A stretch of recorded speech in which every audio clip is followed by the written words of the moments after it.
Hello, everyone. My name is Ozmourn. I hope you all are doing well tonight. Welcome back to the GDQ Hotfix, specifically another wonderful episode of the Scenic Route today. And before I begin, I just want to let everyone know happy bifocals at the Monitor Liberation Day. That is a real holiday, and it is today. And if you celebrate it, thank you so much. And also Cyber Monday, but that's less important. But we are here today with another wonderful episode of the Scenic Route. If this is your first time tuning into this show, it is a show all about glitchless and no major glitches runs, or runs that just naturally have little to no glitches in them. Sometimes the fastest way to beat the game just doesn't include glitches, and that's perfectly fine. It's perfectly acceptable for this kind of show. As long as it uses little to no glitches, this kind of run is fair game. With that being said, we are here with another wonderful episode. It feels like it's been a while since I've spoken to y'all. I hope you're doing well. I hope you had a wonderful Thanksgiving. If you celebrate that, if you don't, I just hope you had a wonderful time last week with your friends and family. With that being said, we are here with some holiday horror, because nothing is scarier than the holiday season. Kicking off our winter season of Hotfix, by the way. And speaking of our winter season of Hotfix, I just want to mention to everyone, if you want to appear on GDQ Hotfix yourself, we are now accepting submissions for the winter season. If you've got a run and you want to showcase it on the channel, send it our way at gdq.gg/submit/hotfix to see our submission form. You can submit your runs to any of the shows that we see here on our Hotfix Weekly, if they fit the theme. And of course, you can also submit to this very show. I want to see your submissions. I want to see what everyone has to offer. So with that being said, we have a wonderful lineup here tonight.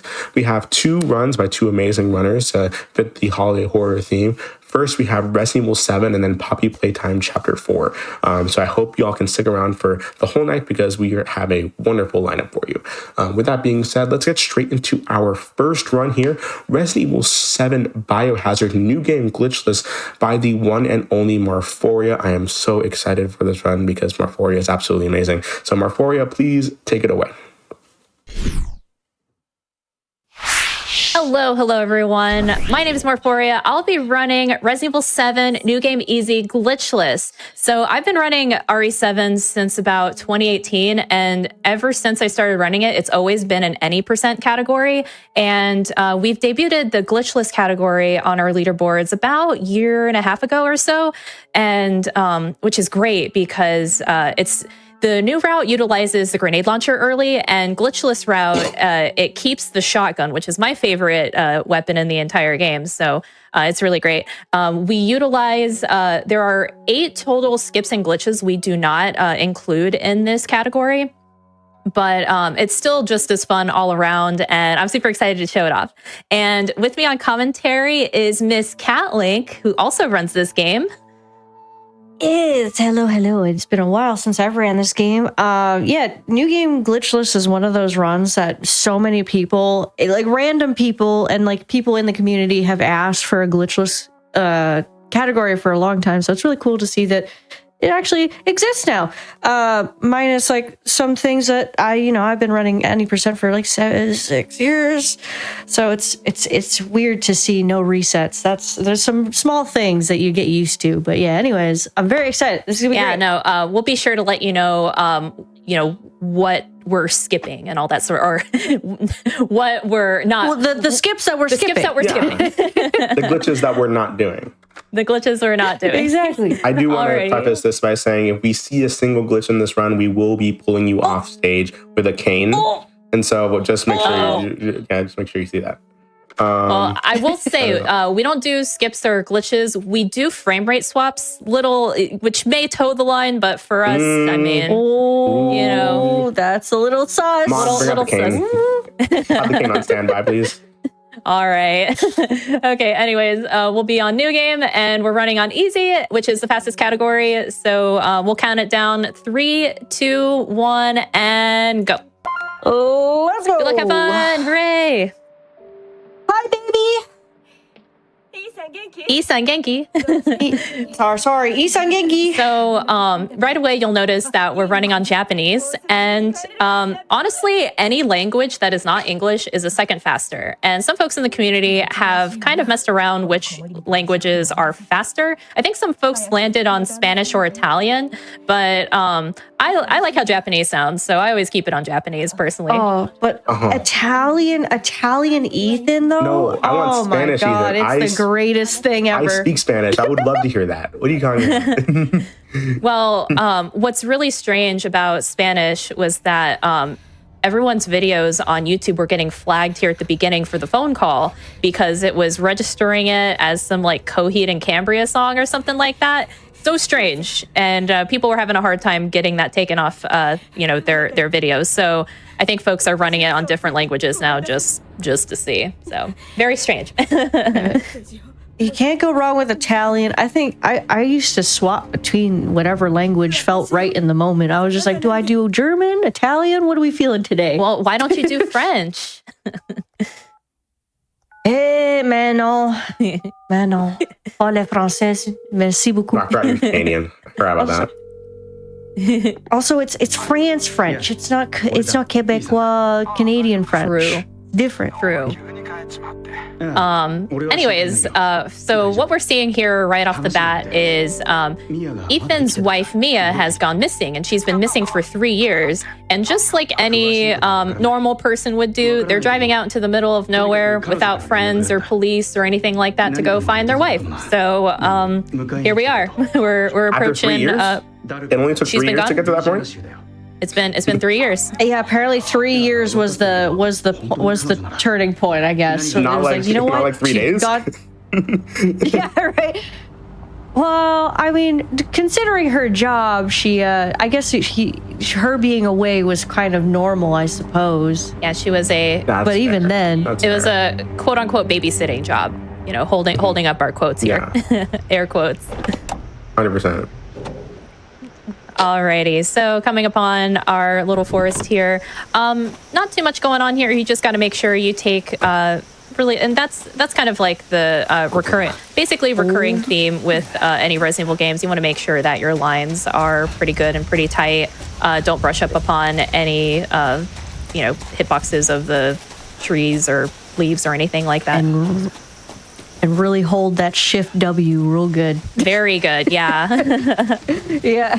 That's every Glitchless runner's best friend. Shift W right there, baby. Shift W, heck yeah. I think I messed up my pinky because of holding Shift for so long. Well, I think Shift toggles run, but like I'm so used to just like mashing it down because like if you hit anything, it takes you out of sprint.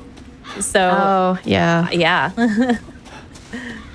It's something you get used to, how close you can get to things. I'm so used to holding down Shift that whenever like I try to do like toggle Shift instead, I always just hold it down anyway.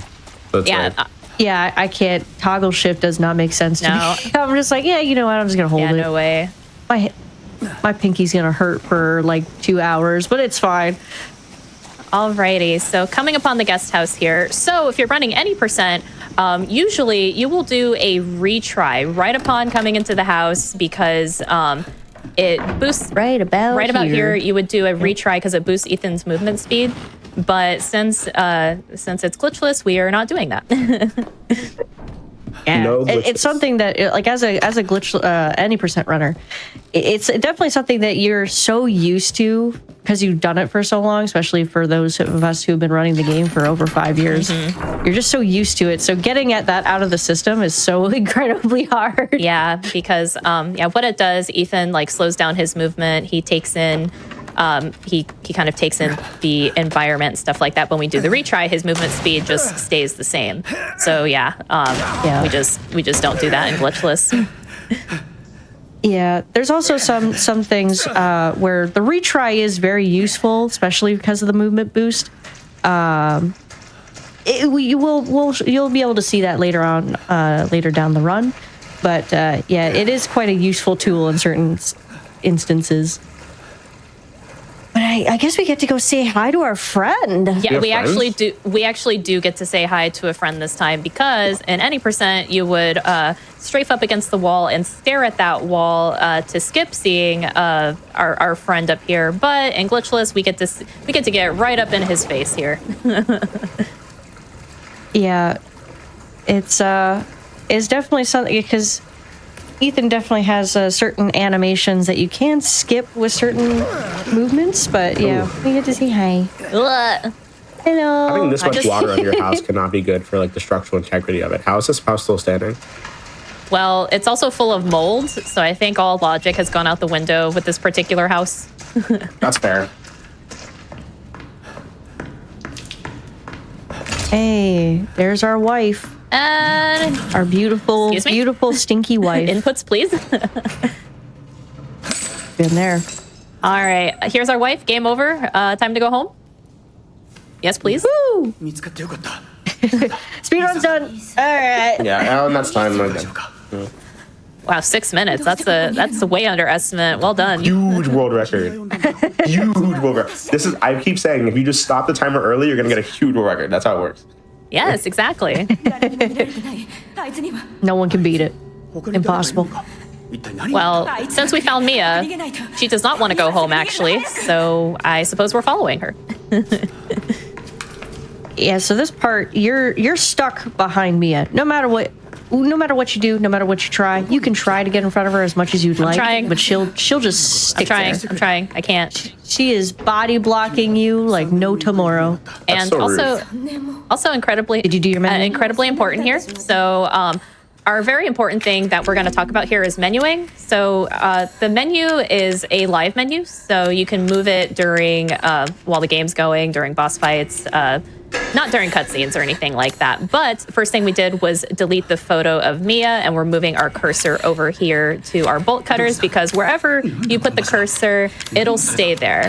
And that way you can kind of pre-plan your actions ahead of time. So when we go use the bolt cutters, we don't even have to think twice. We just spam confirm and we'll be able to use them. So menuing is really, really nice in this speedrun. I still say it to this day. RE7 literally has the best menu in any Resident Evil game. I don't care what you say. It is literally my favorite inventory setup. The fact that the cursor stays where you put it. Oh, yeah. Can we have that for every other Resident Evil? They could have done it for 8, but they didn't. They just went right back to resetting it. I was like, well, you had the perfect formula. Yeah, it was kind of like a combination. Well, it's like they kind of wanted to do a throwback to Resident Evil 4 like immediately, because when I saw it, I was just like, okay, we have a case. We have another attaché. Is it attaché or attach? Attaché. Case. Attaché. Yeah. And then the cursor just because like in pretty much every other Resident Evil game, the cursor resets to the top left corner, but not in this game. It's literally right where you left it. So something to be very mindful of. Beautiful. It is literally my favorite thing in the world. But I mean, not in the world, but you know what I mean. Well, favorite thing in the series. Because it just really adds like an extra layer of depth to your speedrun, something else to think about other than just lines and executing boss fights and things like that. It's just it just allows you to pre-plan your setup a bit better, which I like a lot, and you don't have to like optimize the menu, or you don't have to optimize your inventory for it to be in the top left every single time. Right. You don't have to move things around all the time, which is nice. But yes, so we still do this. Ooh, okay. Yeah, I still stare at the wall. Yeah, so basically, Mia is trying to. She's trying to figure out what's going on. She thinks that there's a door around here and we're supposed to explore with her. But as long as we go right here, she will just bust through the wall just like that. Somehow. Yeah. There's a specific sound cue that you can listen for, and 4 seconds after that sound cue, it's guaranteed that voice line will go off. Leave me alone. But sometimes you can just wait there and she'll eventually just go. And I'm gonna make her pop up from the basement. Yeah. Going into the bathroom allows her to spawn down here a bit faster instead of going to the door, I think it was. Now, the great thing about this game, maybe. I I think she's sad that her skin is moldy or something like that. I would be too. Honestly, fair. I think we needed to bring some. I think anybody I think would. we needed to do a Sephora run before coming here. Yeah, maybe maybe take a nice little, Ugh. nice bath. All right, so we're gonna me. run. Oh, so We're gonna run right to Mia, so that speeds up this interaction faster. If you run away from her, or if you just stand there, she'll run to you. So it's best to just run to her anyways. come here, lovey. I love you so much, wife. So another thing too is that this is on the Steam version. So for the longest time, we were running on the Windows Store version, which was the censored, where we had access to the censored version of the game. Nowadays we only run it on the Steam version. The rule changes and whatnot. It just made more sense to run on the Steam version since the Windows Store version was being a little cranky. It just kind of broke on everyone upon like every Windows update. Yeah. It started just breaking and not working for people. So we just recommend everyone to run on the Steam version instead. Because actually, I started off running on the Steam version for the longest time. Hopefully I didn't mess this up. I might have messed this up. Sometimes I can mess up the trigger there. That's okay. No, you're good. But yeah, so everyone started. Oh, hang on. Let's do this boss fight real quick. You want to explain the axe? The axe. So basically, you're going to want to go as fast as possible, get as many swings. So the reason why we have FPS as high as possible, usually over 200 FPS, is so that the axe swing specifically causes more damage. So if you're familiar with the Resident Evil 2 remake speedrun, the knife is broken for that same exact reason. So once you swing, you're actually swinging and hitting her like 50 times, essentially. Yeah. Causing a lot of damage. So that's why those fights are able to end quickly. But it is only for the axe, because we don't use melee weapons at all for the rest of the run after guessing. You know, you seem to be But it's very you seem to nice. be handling yourself shockingly well for someone that just got stabbed in their arms like 5,000 times. Well, Ethan's a tank. also I meant for Mia to fall out into the hallway, but she fell in here instead. But that's okay. Yeah, sometimes that happens. That's okay. Yeah, here we have another autosave retry that we will not be doing in Glitchless. But My brain instantly looked in the corner and was like, retry. I can't help it. yeah, so since we put our cursor right on top of that bolt cutter, we were able to use it immediately like that. What was that, Oz? What makes the autosave retries glitches? Well, like, what's glitchy about them? Question mark.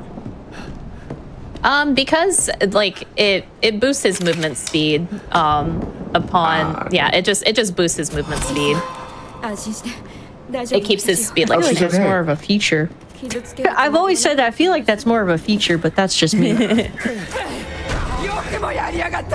I mean, you could argue that Alright, for any so- glitch ever. It's not a glitch, it's just a feature of the game. It's not a glitch. It's just a feature.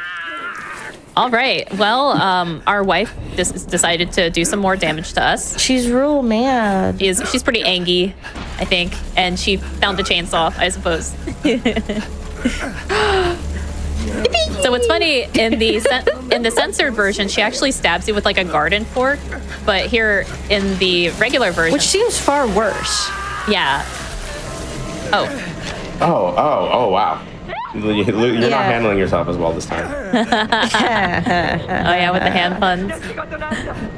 Yeah, if any all have played this game and Resident Evil Village, you will learn very quickly that Capcom does not like Ethan's hands. So They really don't. It's so weird. yeah, you'll I definitely feel see like that you should here. be dead by now. I feel like you should be bleeding out from your arms at this point. And we're only 13 minutes into the run. Yeah, since we're playing on the Steam version, the censored version, you would have not actually seen the hand be removed. The hand would not have even been removed. The hand would still be attached, which is very funny to see. But yeah, so you actually get to see the hand removed, which is something I haven't seen in some Also, he's like a time. super tank in that version. He's a tank, I'm We telling are. you. All right, so right. Mia 2 boss fight. We're utilizing the same thing with our axe here. We're going to make sure we get as many axe hits as possible, hopefully just in one go here. And there we go. Nice. Chunky. There's the chunky hits. Perfect. And just like that, she's done. One hit Mia it's a really satisfying sound because you just hear the yeah. It's so good. It's a little bit harder on other, like if you were to do this on Madhouse, one hit Mia is not possible. Hate to tell you that. Don't try it on Madhouse. I'm warning you now. But on easy, it is very satisfying and very clean and very good job. Thank you. Yeah, one hit is definitely ideal for this boss fight. Sometimes you end up with two, which is still fine. But yeah, if you do not get those hits, if you don't get that first hit and even the second hit, she will just go all over the place. So why are we like taking naps there? Or just like walking it off? I think so. Just waiting for something? I think we just died. I think we actually just died. Well, maybe we did. Maybe. Side eye. Could possibly have died. Maybe, I don't know. Well, Mia's definitely dead. That's for sure. Is she? We'll see later. We'll see. Don't want to spoil myself. So, folks, for those who celebrated American Thanksgiving last week, you will see that the bakers here also are celebrating Thanksgiving. I believe so. And I think their food is... We'll see. We'll see if it's happening. Tape your arm back on? Yes. Well, stapled her hand back together. Okay. But yeah, we have our iconic Baker family dinner table scene. This is their version of Thanksgiving, so they can keep that food to themselves. I won't be taking any leftovers. It looks yummy. Doesn't it look scrumptious? Oh my goodness! A plate. What are the sides there? You know? Ugh.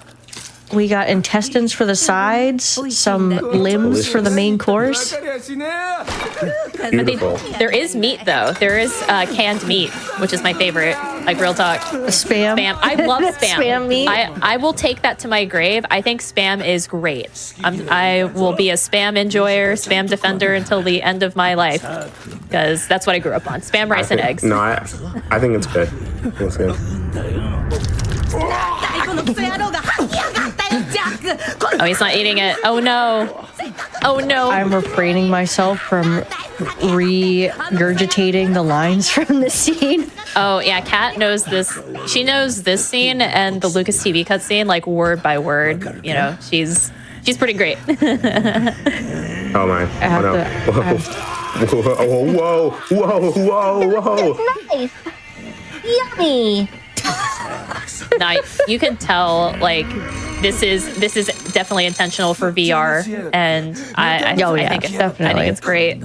Is this a good time to admit that I've never played a Resident Evil game before? Really? Oh my lord, what? I'm not kidding. I beg your finest pardons. Now, I will say, Fix that tomorrow. personally, I think this is the scariest Resident Evil game. I think first person is really immersive and just kind of, evokes that fear and tension and things like that. And that's not to say that the other Resident Evil games are not scary, but I definitely felt that this one was the scariest. Alrighty. To a lot of people, this one was definitely the scariest. But with that being said, Jack Hallway, woo! Let's see how he acts. Hopefully he's nice and he's... All right, the swing is good. Sometimes he can grab you there, and when he grabs you there, it is like the worst thing in the world because sometimes he'll push you back and sometimes he'll push you in the right direction. But the swing is doable. We'll take that. That is an easy dub right there. So closing the door to make sure he doesn't creep behind us because sometimes he will do that. Ooh. I don't know why it wasn't. Getting in there. I was going to say, like, yeah, that was my weird. crouch was late. That was really scary. Crouching on the Steam version, for some reason, I've said this before, is so weird. I don't know what it is, but I've had those problems, and that's why I like the Windows Store version better, but it is what it is. Yeah. All right, but fairly successful Jack Hallway. He did do a swing that we had to block, but on the way back, it was not too bad. So, all right, no phone call. Here we trigger a phone call right here if you go outside the save room. Sometimes on really, really high FPS, you can trigger that phone call as soon as you get out of that hole. And sometimes that can occur if you're running glitchless. So if you're running on glitchless, just don't pick up the phone. Just go out the door as if you were, and just don't pick up the phone call early. That's all we ask for. Yeah. Well, even the phone call ringing early is a thing that it's kind of rare to begin with. You need your FPS over 300 for it to really happen. So, but sometimes I think it's sometimes. Has it happened to you, but like under 300? I don't think it's ever happened to me under 300. No, it hasn't. Yeah. Yeah, it's pretty rare to get if you get it under 300. Yeah, my FPS right now is hovering around 240. Yeah. All right, so this will be our last longish cutscene for a good while. Ethan he's actually come across a policeman. Wow. But unfortunately, the policeman deputy. Sorry, he does not believe that we are in peril. So he's not going to give us a gun or anything like that, which I suppose is understandable. But he will give us a. I mean, I get it, but also, why did this guy not come with backup? Hello? No. He's heard some strange things happening at this house, but... Well, while we're in this cutscene, do you mind if I read out an announcement? Yes, go ahead. Go ahead. Yeah, I just want to let folks know, if you're looking to get more involved with the GDQ community, you can join the official Games Done Quick Discord and add the Hotfix Enjoyer role to stay in the loop on oncoming events, including the very shows that you watch on Hotfix like these. You can chat with staff there and more. Use !point Discord in the Twitch chat for an invite for more info. Of course, if you're curious about what's coming up on Hotfix or interested in running on GDQ or what's running on GDQ, you can check out this week's schedule and submit your runs to be showcased at gdq.gg/hotfix. You'll see a huge lineup for all the shows we're gonna have this week. An amazing lineup from all of our showrunners. And of course, if you want to catch up on past Hotfix shows, special events, and GDQ marathons, you can do so over on youtube.com/GamesDoneQuick. And if you're watching this on YouTube, hi, hello. Don't forget to like the video and subscribe and turn on notifications to stay up to date with GDQ. Shout out to anyone who supports us on YouTube. It does mean the world. You're the best. Thank you so much. Back to the run. Perfect timing. Perfect timing. Perfect timing. Deputy Chevelle. Shame. All right, this is... So Jack won. Jack won. We do not need to break these windows. I just do it anyways. Yeah, sometimes we just do things. It's really funny when you do something on a show like this and people replicate it one for one, thinking like, oh yeah, you got to do that. Oh no. Anyways, so we're gonna... He didn't go in. Oh yeah, you were a little too far. It's okay. Just let him pull you out. So this fight normally... thank God. Thank God. There we go. There you go. I was like, oh, please. So he's gonna get into the garden. Mara's gonna be slashing him 13 to 14 times with the knife, and then shooting him twice in the head. Boom, he's done. Very easy, very simple. Throwing out the knife and setting up the inventory for the next item. Just like that, easy peasy. Ooh, so usually what I do is I wait for Jack to hit me, and then I will I'll interact with the door. So I stagger forward, and then Jack goes inside the car. But I was a little too far. I think I was a little too far for that. Yeah, you were a little too forward, but that's okay. He seems to be handling himself quite well for someone that is on fire and just got shot in the head twice. Oh God, he's literally right on top of us. Yeah, so Capcom apparently the reason they had Ethan just so kind of emotionless and tame is because they wanted us to be Ethan. Like, Ethan is you, that sort of thing. So he's cursing and all these bad things are happening to him, but he's relatively calm about it. Ethan has one favorite word in this game, and I'm not going to repeat it, but he definitely has a favorite word. That's for sure. That did not unscrew. That's unfortunate. Oh, it didn't unscrew. I heard the sound. Yeah, that sucks. Sometimes if you're a little too fast on that picture frame, if you spin around too fast and spam, sometimes it won't activate, and it's a little annoying. But that's okay. Nice save on that fight, though. Thank you. That fight can get pretty scary if things go wrong. Thankfully, the worst thing that could have happened in that fight is he got stuck on the shelf. Yes. The shelf lock is the worst. Yeah, sometimes that can happen literally for no reason. So that's where the shelf does not break, and you have to literally retry the whole fight. Or if you're on PB pace, then you just have to reset your whole run and go through guest house yet again. So think of going through all those cutscenes, me in the basement, yada, yada, yada. The guest house and Jack hallway again. Yeah. Heck yeah. However, we do have a category called no guest house where you can skip all that. Also, this right here is where the out of bounds setup would start occurring. But since we are not doing out of bounds, we'll just be doing the puzzle and going through the wall. So this part isn't as stressful, in my opinion, anymore. But the basement, going into the basement, you'll see that becomes a little stressful. Now, when you say going through the wall, some people might think, oh, going out of bounds. No.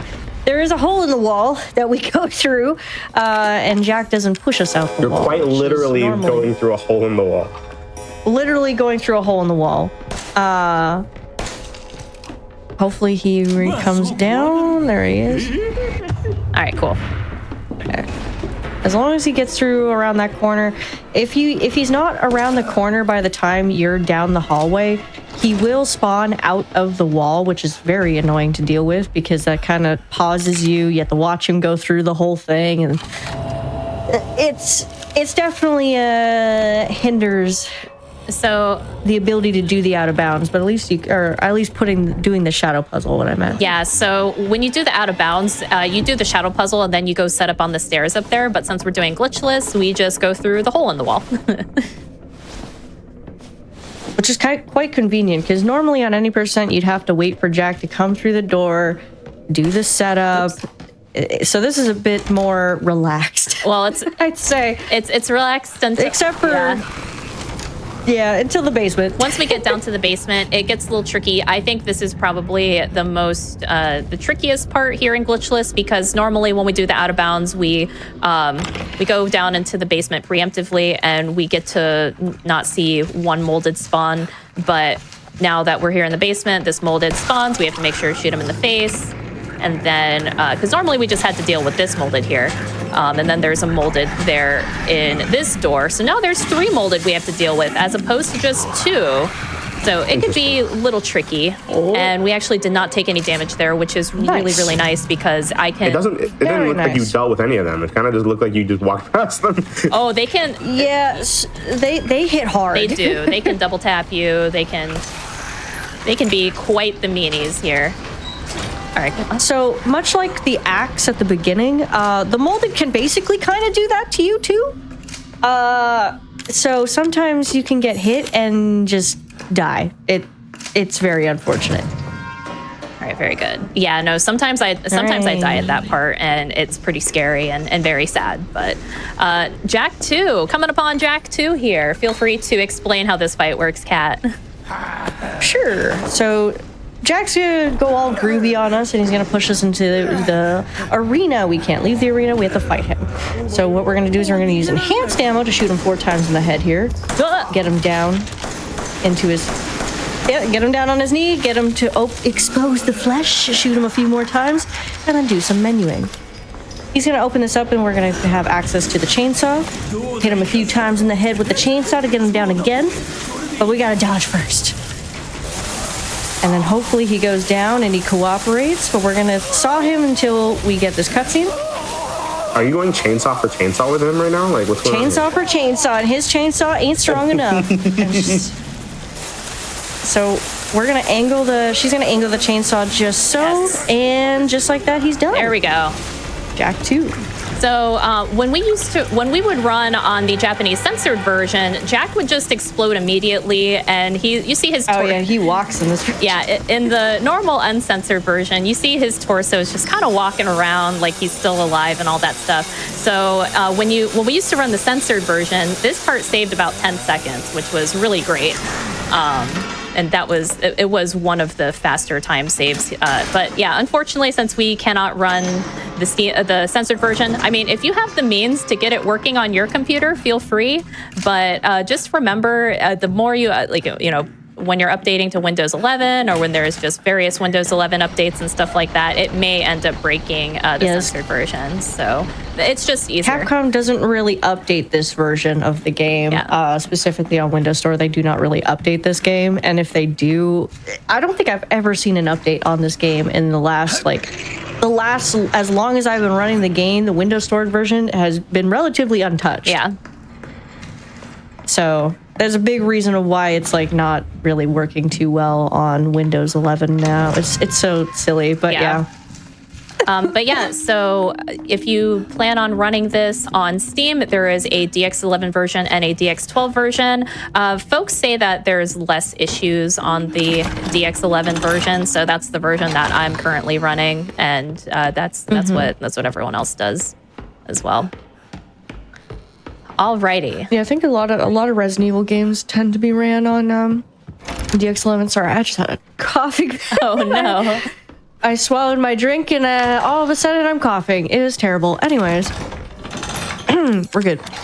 Yeah, I think most runs get ran on Windows 11 or DX11. Yeah. Sorry, DX11. DX11. Anyway, very cool. yes, ma'am. Alrighty, so But now we have the shotgun. we do. This is Yay. mine and Kat's favorite weapon. I know she loves her shotguns.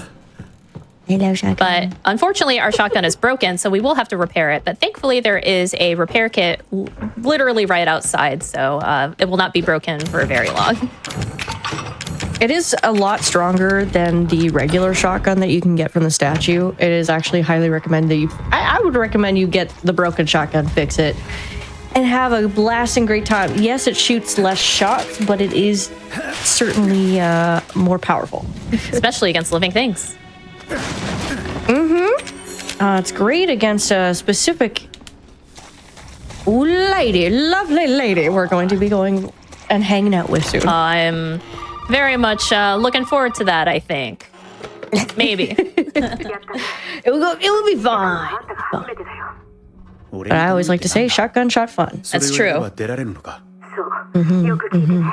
So we are talking to Zoe on the phone again. She was actually the one who was calling us on the phone in the guest house, and then earlier in the save room. She's kind of been giving us directions on how to get out of here. She's going to give us directions on how to make a serum. So we need to find what's called a D-series arm and a D-series head. They are basically mummified parts of children. If I may interject. Oh, go ahead. If I may interject, it's a D-series Mar. Oh. Instead of arm, it's D-series Mar. Just swatch them around. Swip them around. Switch them around. Wow, I was trying to combine swipe. I was trying to whip them around. I was trying to combine switch and swipe into one word. All right, here we go. Now we got our shotgun. Good to go. And we're coming upon the old house, Marge's old house. This is where Marguerite Baker lives, but we just call her Marge because it's definitely easier to say that way. Marge, she is quite the lady. If you don't like spiders, terrible place to be. Just saying.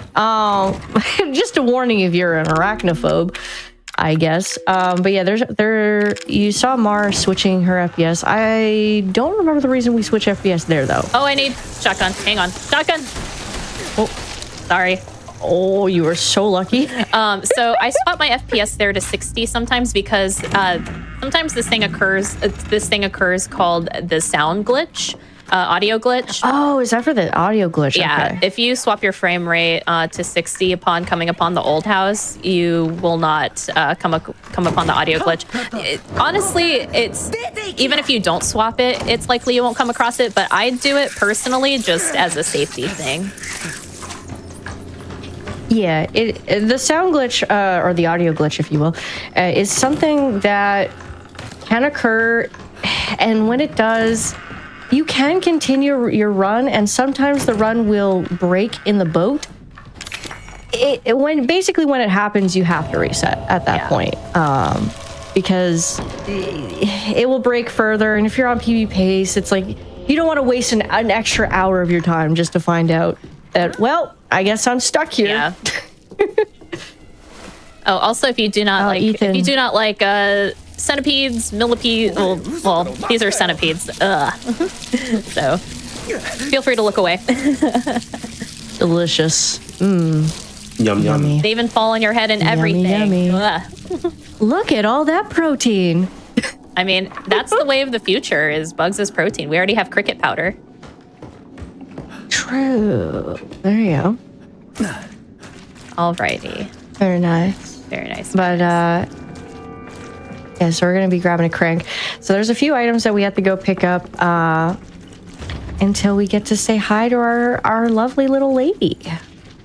One thing that'll be very cool to note, this is a great time to mention it. So there's these certain interactions that with items that as long as you're lined up with the item correctly, there will be less of an animation pull. There's a little bit of an animation pull there for me, but if you're lined up right upon certain items, there will be less of an animation pull for Ethan, and that saves a little bit of time throughout the course of the run. Basically, things can just be like done instantly instead of having to watch Ethan get dragged around. Very nice. Well, Marge, notice us. Please don't notice us. Please don't notice us. Please don't. No! Close the door. I shouldn't have said anything. I had the caster's curse. So sometimes when you're passing through there, Marge will not notice you, but sometimes, unfortunately, she will notice you. When she notices you, she will send basically a swarm of bugs after you. They don't really do a lot of damage. It's okay, and they'll eventually go away, but it is a little bit of a time loss when it happens. I'm gonna but go ahead. It's not too I'll just go ahead and heal. Too bad. Yes, you know, the heal's there for a reason. Yeah. NBD. No, we're fine. I think I brushed up upon her. Some people will like do like a quick crouch next to her, but I just kind of go right against the radiator, but I think I just turned a little too soon. Yeah, that might have been it. It's always a little tricky because sometimes I've done it the same time, like the same way, so many different times, and she still reacts the same, or still gets noticed, and I'm like, wait, why? Uh-oh. Anyways, time for some March 1 boss fight. Let's go. Let's go. lady. This will only need 2 shotgun shells and 1 to 2 handgun bullets. Sometimes if you're lucky enough, you just only do 2 shotgun shells here. So we'll see how this goes. We got to make sure it's right into her head, aiming down sights. Aiming down, bam, bam. So sometimes, okay. Sometimes that fight can end with just 2 shotgun shells. I've had it happen a few times. It's very rare that it happens, but when it does, oh my god, it's the greatest thing ever. You don't have to switch your weapons. Heck yeah. Heck yeah. All right, so we are not doing lantern skips. So the normal thing you would have to do is just to go up here, go up to this scale, and realize that you do need a lantern, and then you come on back here. If you were doing lantern skip in any percent, you don't have to do that. You just have to interact with this box first, and then interact with the phone. But yeah, lantern skip has a very specific setup, and yeah, since it's glitchless, we're not doing it. Wait, you don't want to do my very sketchy lantern skip? Yo, your lantern skip gives everyone a heart attack. So normally what you do for lantern skip, once we go outside into the bigger room and there's the hole, you look up at a specific spot in the ceiling, then you look down into the hole and you jump. You look down at the hole and jump onto a specific spot. But Kat keeps looking up at the ceiling the entire time, and then she jumps into the hole, and everyone in the community is just like, oh my god, how do you do this? I don't know. I just started doing it one day because I saw another runner do it, Cerulean, I believe. I saw him do it for a few times, and I was just like, oh, that's an interesting way of going about it. Let's try it. And it was consistent for me every single time. But the other way around was never consistent. So I was just like, you know what? I'm just going to stay staring at the ceiling. It just works. You can't go wrong. You cannot. Absolutely not. Alrighty, so we're coming upon the March 2 boss fight, which is actually the most reset-heavy boss fight in the run. Actually, no matter what category you're running, it is quite difficult. So we're gonna use all of our shotgun shells and about 6 enhanced rounds. And something we didn't mention is we have to utilize our reload pump cancels for our shotgun and then quick firing for our handgun. So Kat, feel free, take it away as I deal with this lady. March 2. So immediately we're just going to be basically pumping a ton of ammo, specifically the shotgun, into her head. Her head and her weak exposed spot is her weak points. So obviously they're going to be doing more damage. But so that's why you're going to be seeing Mar shooting specifically at those spots, backing up slowly to make sure she goes and spins around to present. Thank you very much. Shoot her again and then pull out that Glock to finish it There we off. go. Thank you very much, ma'am. Have a nice Ooh, day. that gets my heart going every single time. I'm sorry, folks. It is a very scary fight. It is one of those fights that the smallest little bad movement, like if you're out of position, Marge can just react entirely different. She can go up onto the ceiling. She can go and decide she doesn't want to move. Like, it's just the smallest things that can make the fight far more annoying. Yeah. And you're only going in with a very like certain amount of ammo. Like you only have a small amount, so you can't really just guns a-blazing, you know. Yeah. You're not infinite ammo, so you have to be very careful. Yeah, as Kat said, her movement, like your movement has to be very particular because you can manipulate her movement depending on where you're standing. And so, yeah, like she said, if you're not standing in specific spots, she'll just like go up on the ceiling. She'll fall on her back and she'll kick her legs. We call those little kickies. Yeah, and she's got range on that too. Yeah. So if you're even like you think you're far enough away, but no, it still hits you. Yeah, no, she can just go completely wild, and also she can just go away and like the particular. There's like holes in the walls, holes in the ceilings, things like that. If you don't kill her in one cycle, she just kind of runs away, and then you have to go through the trouble of finding out where she went. And Yeah, and if she's on the wall laying some eggs, that heals her. So unfortunately, that will cause more ammo to have to be used. Thankfully, that arena has a lot of ammo to use if in case things go wrong. a lot of ammo and a lot of health, obviously thankfully. But yeah, but obviously in a speedrun, you don't want that to go wrong. So yeah, the Marge fight is infamous for a lot of resets. yeah, absolutely. D-Series Mar! We found it. Hey. We found me. Let's go. All right, so I'm gonna do a 30 FPS swap here. And that just shrinks. It shrinks Ethan's hitbox, right? If I remember. Makes Ethan a small little man. Yeah, yeah, shrinks him a little bit so he can squeeze through molded a little bit better. You can just push past them if you really wanted to, but it's just easier to do our FPS swaps there for that. Those don't technically count as glitches, so we utilize that in this run. Now, we'll be coming upon another skip that we don't do. It's called trailer phone skip. Not that phone call. We'll be going outside for this one. And speaking of phones, it's nothing crazy. Like the skip that we do to skip the phone call or like to skip the phone ringing is really just touching the trailer and then continue moving. But in this case, we just go inside the trailer. How big is this property? My goodness. They have a lot. It is quite They have a large. lot of land. You know, like Demons and Swamp aside, I feel like this land could go on for like at least 750K on the market off square footage alone. Like it's so big. My goodness. Probably a little bit more. Yeah, the property itself has also undergone a lot of changes considering like the hidden passageways and all sorts of stuff. It's got a lot going on for no reason. Like there's a morgue in this property. Yeah. A processing There's area. okay. This is at least like $1 million property right here. Oh, yeah. Like, No, off of that absolutely. alone. In today's money, this is like a $2-3 million property. I don't know. It's a fixer-upper, you know? The picture, yeah. Would you? It's just the location's bad and it has demons in it. That's what brings the price down. You know what I mean? Yeah. You pay extra for the good time, I guess. Would you modify Exactly. it in House Flipper?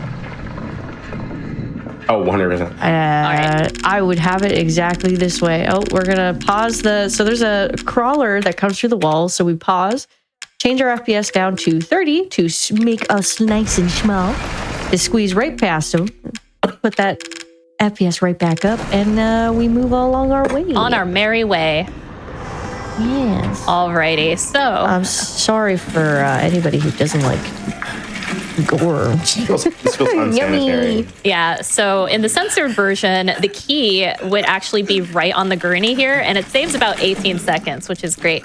But now that we're running on the Steam version, nowadays we have to see that whole entire scene again.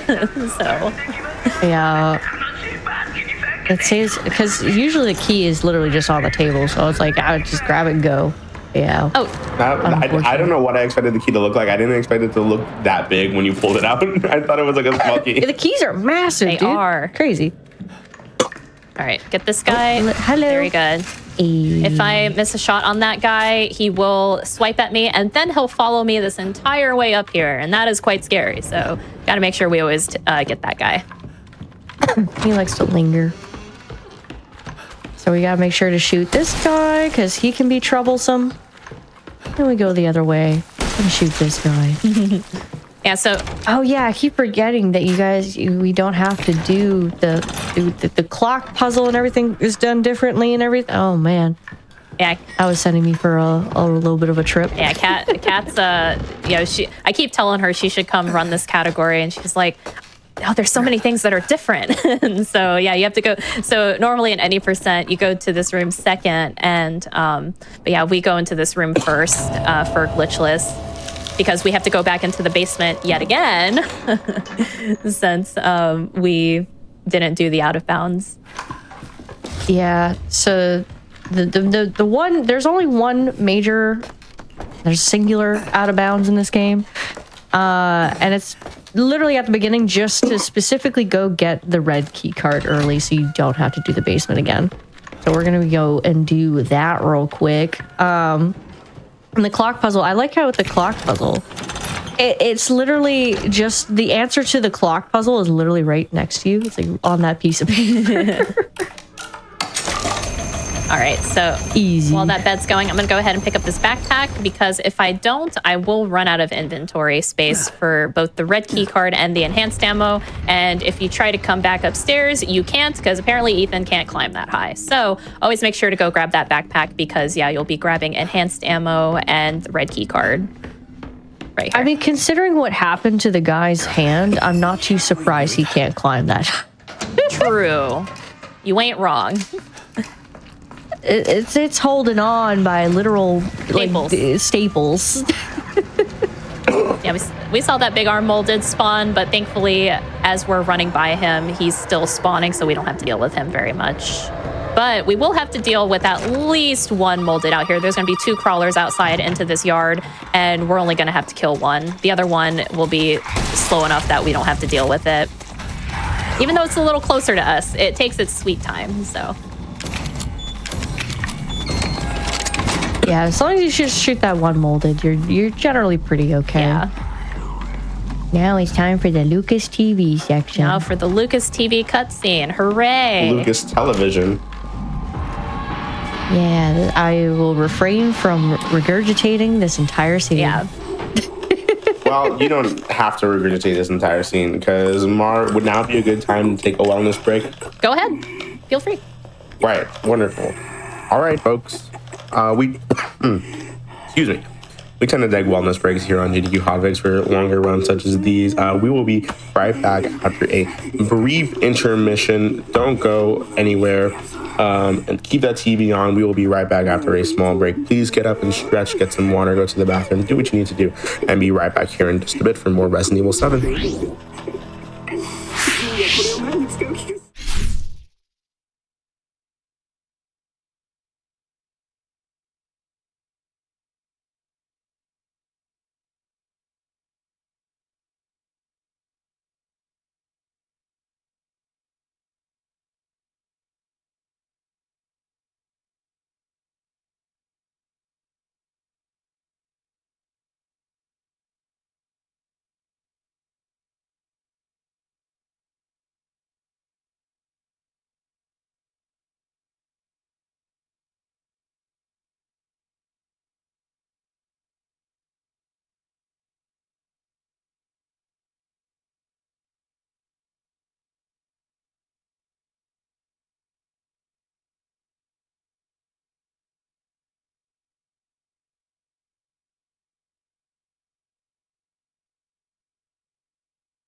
Hello, everyone. Welcome back to the Scenic Route here on GDQ Hotfix. If you're just now tuning in, we're in the middle of a wonderful run of Resident Evil 7 Biohazard by the one and only talented Marforia. We're having a wonderful night here with some holiday horror to kick off our winter season of the GDQ Hotfix here. And of course, happy Eat a Red Apple Day. Please go and eat a red apple while you watch this wonderful episode of the Scenic Route.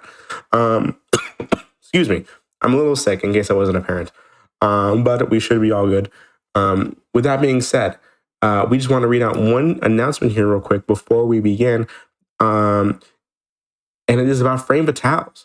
Frame Fatales is a community of women and femmes who share a passion for speedrunning, gaming, and charity. In addition to their 2 flagship events, they host activities year-round in their community Discord, like Game of the Month and randomizer events. Type !FF in the chat to learn more and get involved. The people over at Flame Fatales and the amazing stuff that they do, especially for their upcoming event, Frost Fatales, that's going to be happening in March. It's absolutely amazing, and I can't wait to see what they do with that. So please, if you are a woman or femme in speedrunning, or if you just like to enjoy speedruns, please consider joining that community for an amazing time and do involve yourself as much as you want. With that being said, we are going to pass it over to an amazing Fatale here, and that is the one and only, again, Marforia, to continue with the rest of this run of Resident Evil 7 Biohazard. Take it away, Mar. Hello, everyone. Welcome back. We just got done with pretty much all of the main house and everything in RE7. We just came upon a new area. We come upon, there was around a 3-minute cutscene, but as soon as we come back, you will see something, something exciting. You'll see Ethan's favorite word. I like exciting things. Yeah, our TV just exploded. How did he do that? Our TV just exploded. NBD. Yeah, you guys missed out on some great programming, though. Oh, excuse me. That didn't go. That didn't go. Thank you. Might want to... Nope.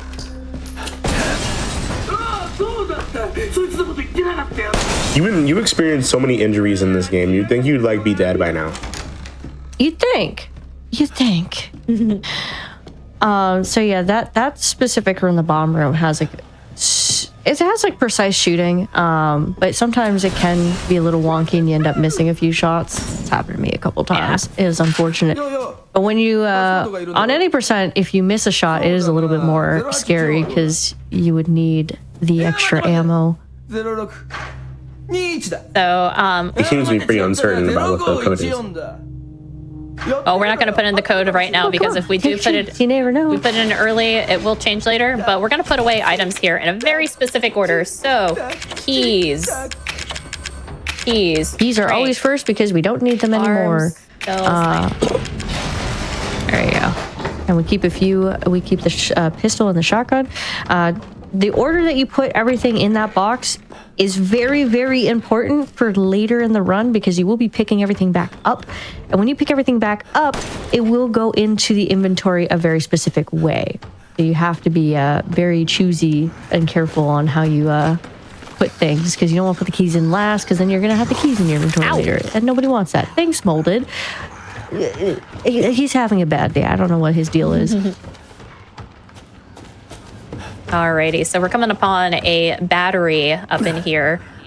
This will initiate not really a boss fight, just it introduces a brand new enemy for us. So, and a bunch of rock music plays and all this sort of stuff. Lucas makes sure to make it a very eventful space here.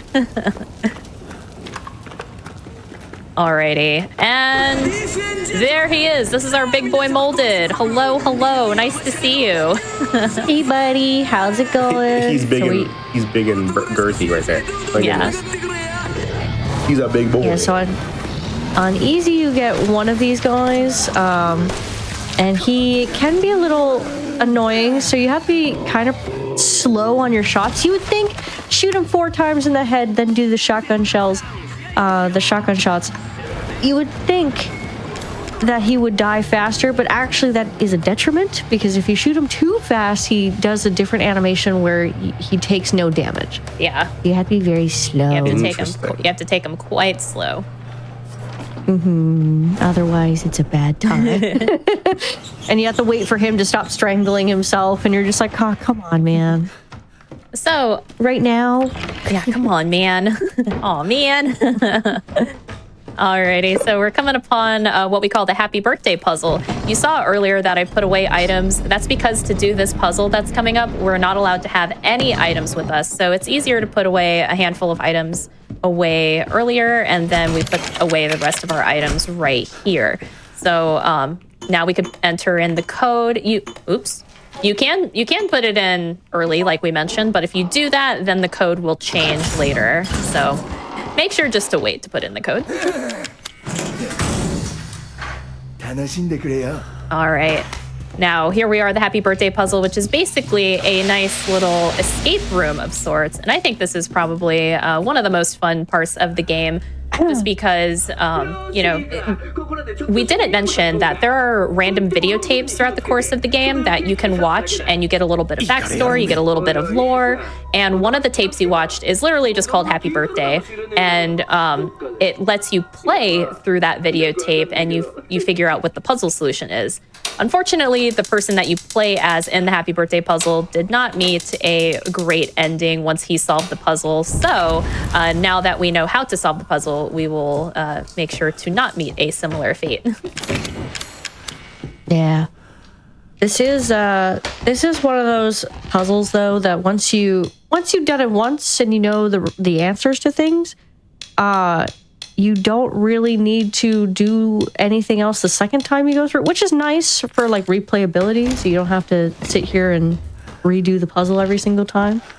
But yeah, you just, as soon as you put in loser, you grab the valve, you go in, turn it off, and then you put the candle on the cake. Yeah, because normally there's like a winding key you can take, and it like opens up a barrel of oil, and then once you finally light the cake, that whole room will explode. But since we were able to avoid that, which is nice. Yeah, setting ourselves on fire sounds pretty nice to avoid. Happy birthday. Woo! But the cake, that was my cake.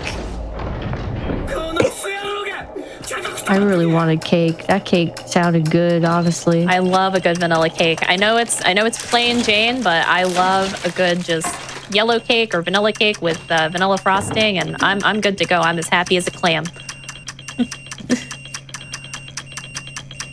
All right, Lucas dropped in this dynamite, all Looney Tunes style. I don't know why. Very, very goofy of that guy. We just have to wait for this wall to explode, and he magically disappears.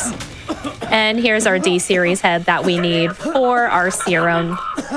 We just got to make sure to take the arm out of item box here. And yeah, since we put away our items in a very specific order, that crank will be 2 inventory slots. Just if we go 2 inventory slots down, it'll be right there. Down. And you don't even have to think about it. Yep. Just spam down and spam F at the same time. Well, maybe not spam down and F at the same time, but you know what I mean. Yeah. Spam down. Yeah. And I went ahead and I picked up some safety shotgun shells. I probably won't need them, but I picked them up just in case something happens to go horrendously wrong with Jack 3 or the salt mines later, but I don't think it will, but always good to be safe. Yeah, never know. Jack 3 is a bit of a interesting fight. I find on easy he is a little bit smoother, but there's certain times where he can be a bit of a pain. He has his moments. He's a cranky guy. He is, and of course we did something important. That means a bunch of enemies will spawn. We don't have to worry about them, but we do have to worry about this crawler up here. We're gonna wait for him to come up and wait a couple seconds, but because there are some iframes right after he spawns up here, we just gotta make sure to shoot him on his behind, and then there he goes. All right, very good, very good. One more thing of shotgun shells, and now we found Mia and Zoe. So we finally get to meet Zoe, this mystery lady who's been talking to us this whole time. And you actually have a choice on who you can interact with first. You can either interact with your wife or Zoe first. If you interact with Zoe, obviously it's going to take longer to get Zoe to do the thing that she needs to do. So we end up going with Zoe first so we can make that serum. And if you don't have these items if you don't have these items in your inventory, she'll be like, hey, what the heck? Yeah.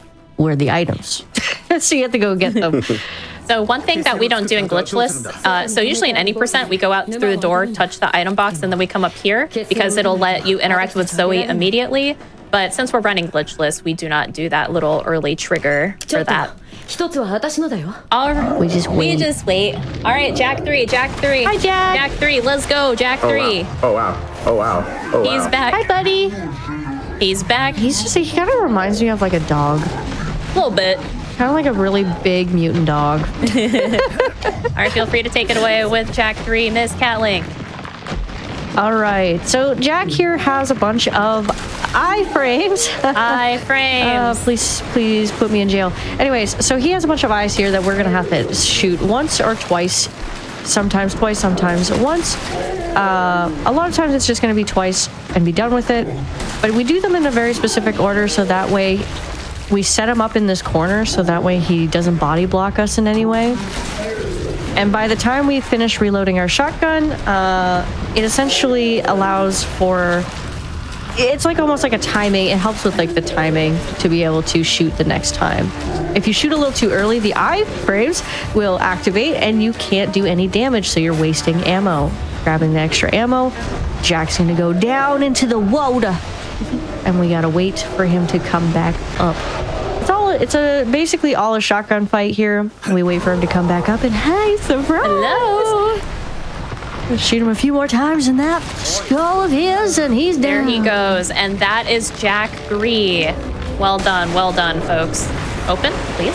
Very nice. Yeah. Good job. As we noted earlier, definitely you want to utilize the reload pump cancels for any boss fight because if you don't, reloads go really, really slow. And that's really the key to one cycling all the boss fights in this game. All right, one of those serums. Oh, go ahead. She told us to use it. Very nice. Very good job. Thank you. And now on to every runner. I find, personally for me, I find that the boat was like the chill section of the run until later on. Yeah. And things got a little bit more intense for the boat. He just freezes in place. He's frozen. Yeah, he just freezes. Yeah. He doesn't disintegrate or Yeah, anything. He just freezes. Yeah, the ship has a few differences, but nothing too crazy.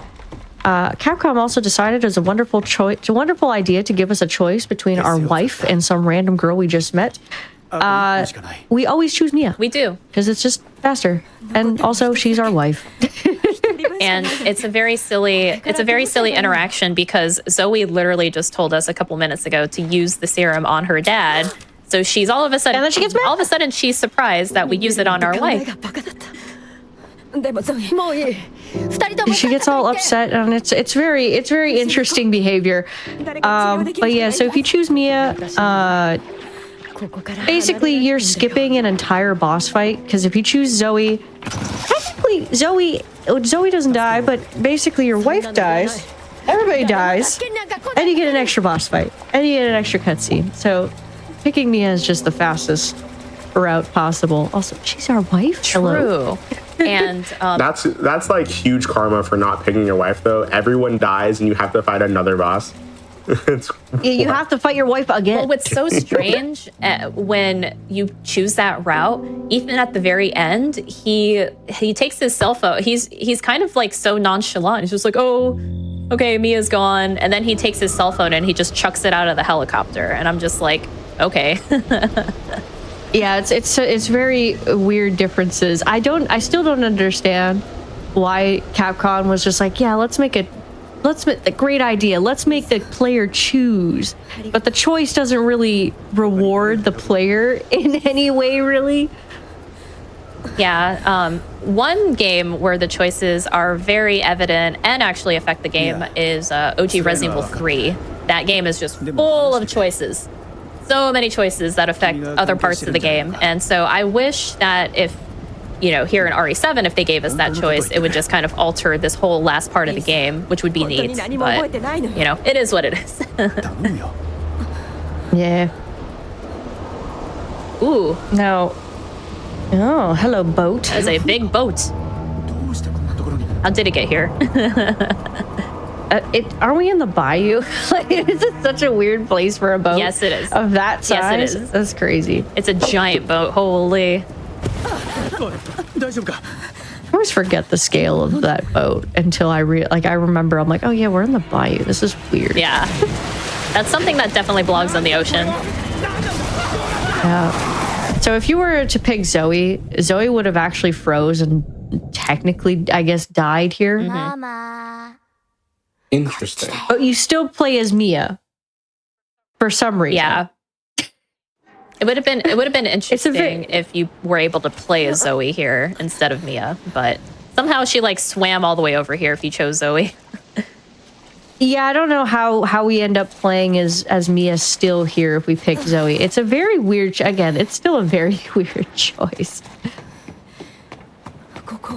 But yeah, so the ship has, basically, if you have never played this game, the ship section of this game is basically what we like to call the lore dump section. Essentially, it's a lot of reading papers. Obviously, for the speedrun, we're not reading the papers, but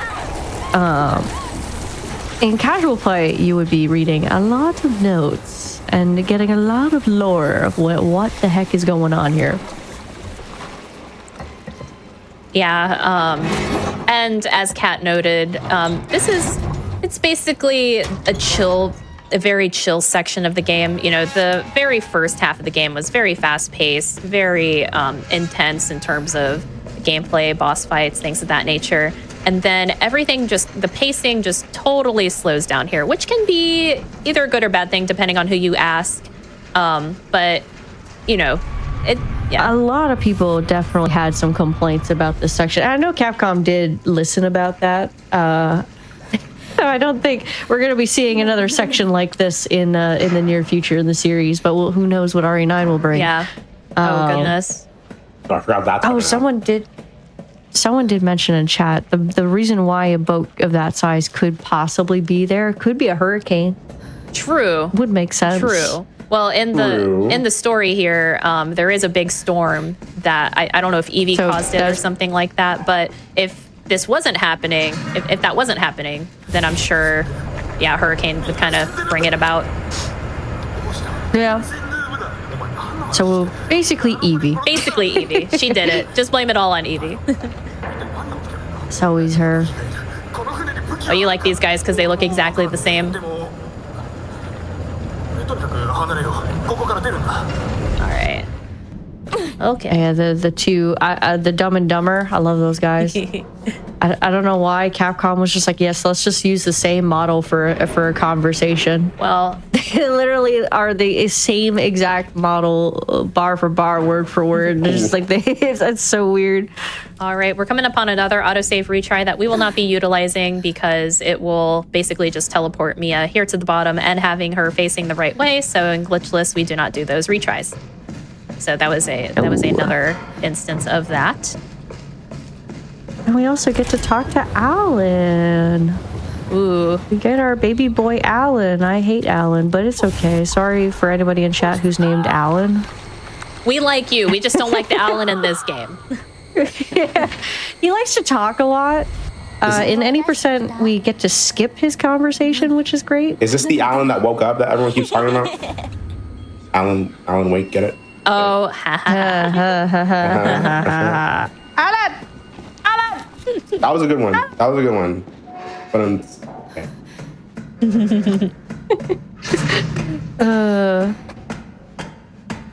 Wow, tough crap. Okay. No, you're good. You're good. I've never played Alan Wake, so I feel very silly. I played the first one. I got some choice things to say about it. Alrighty, so Story's great.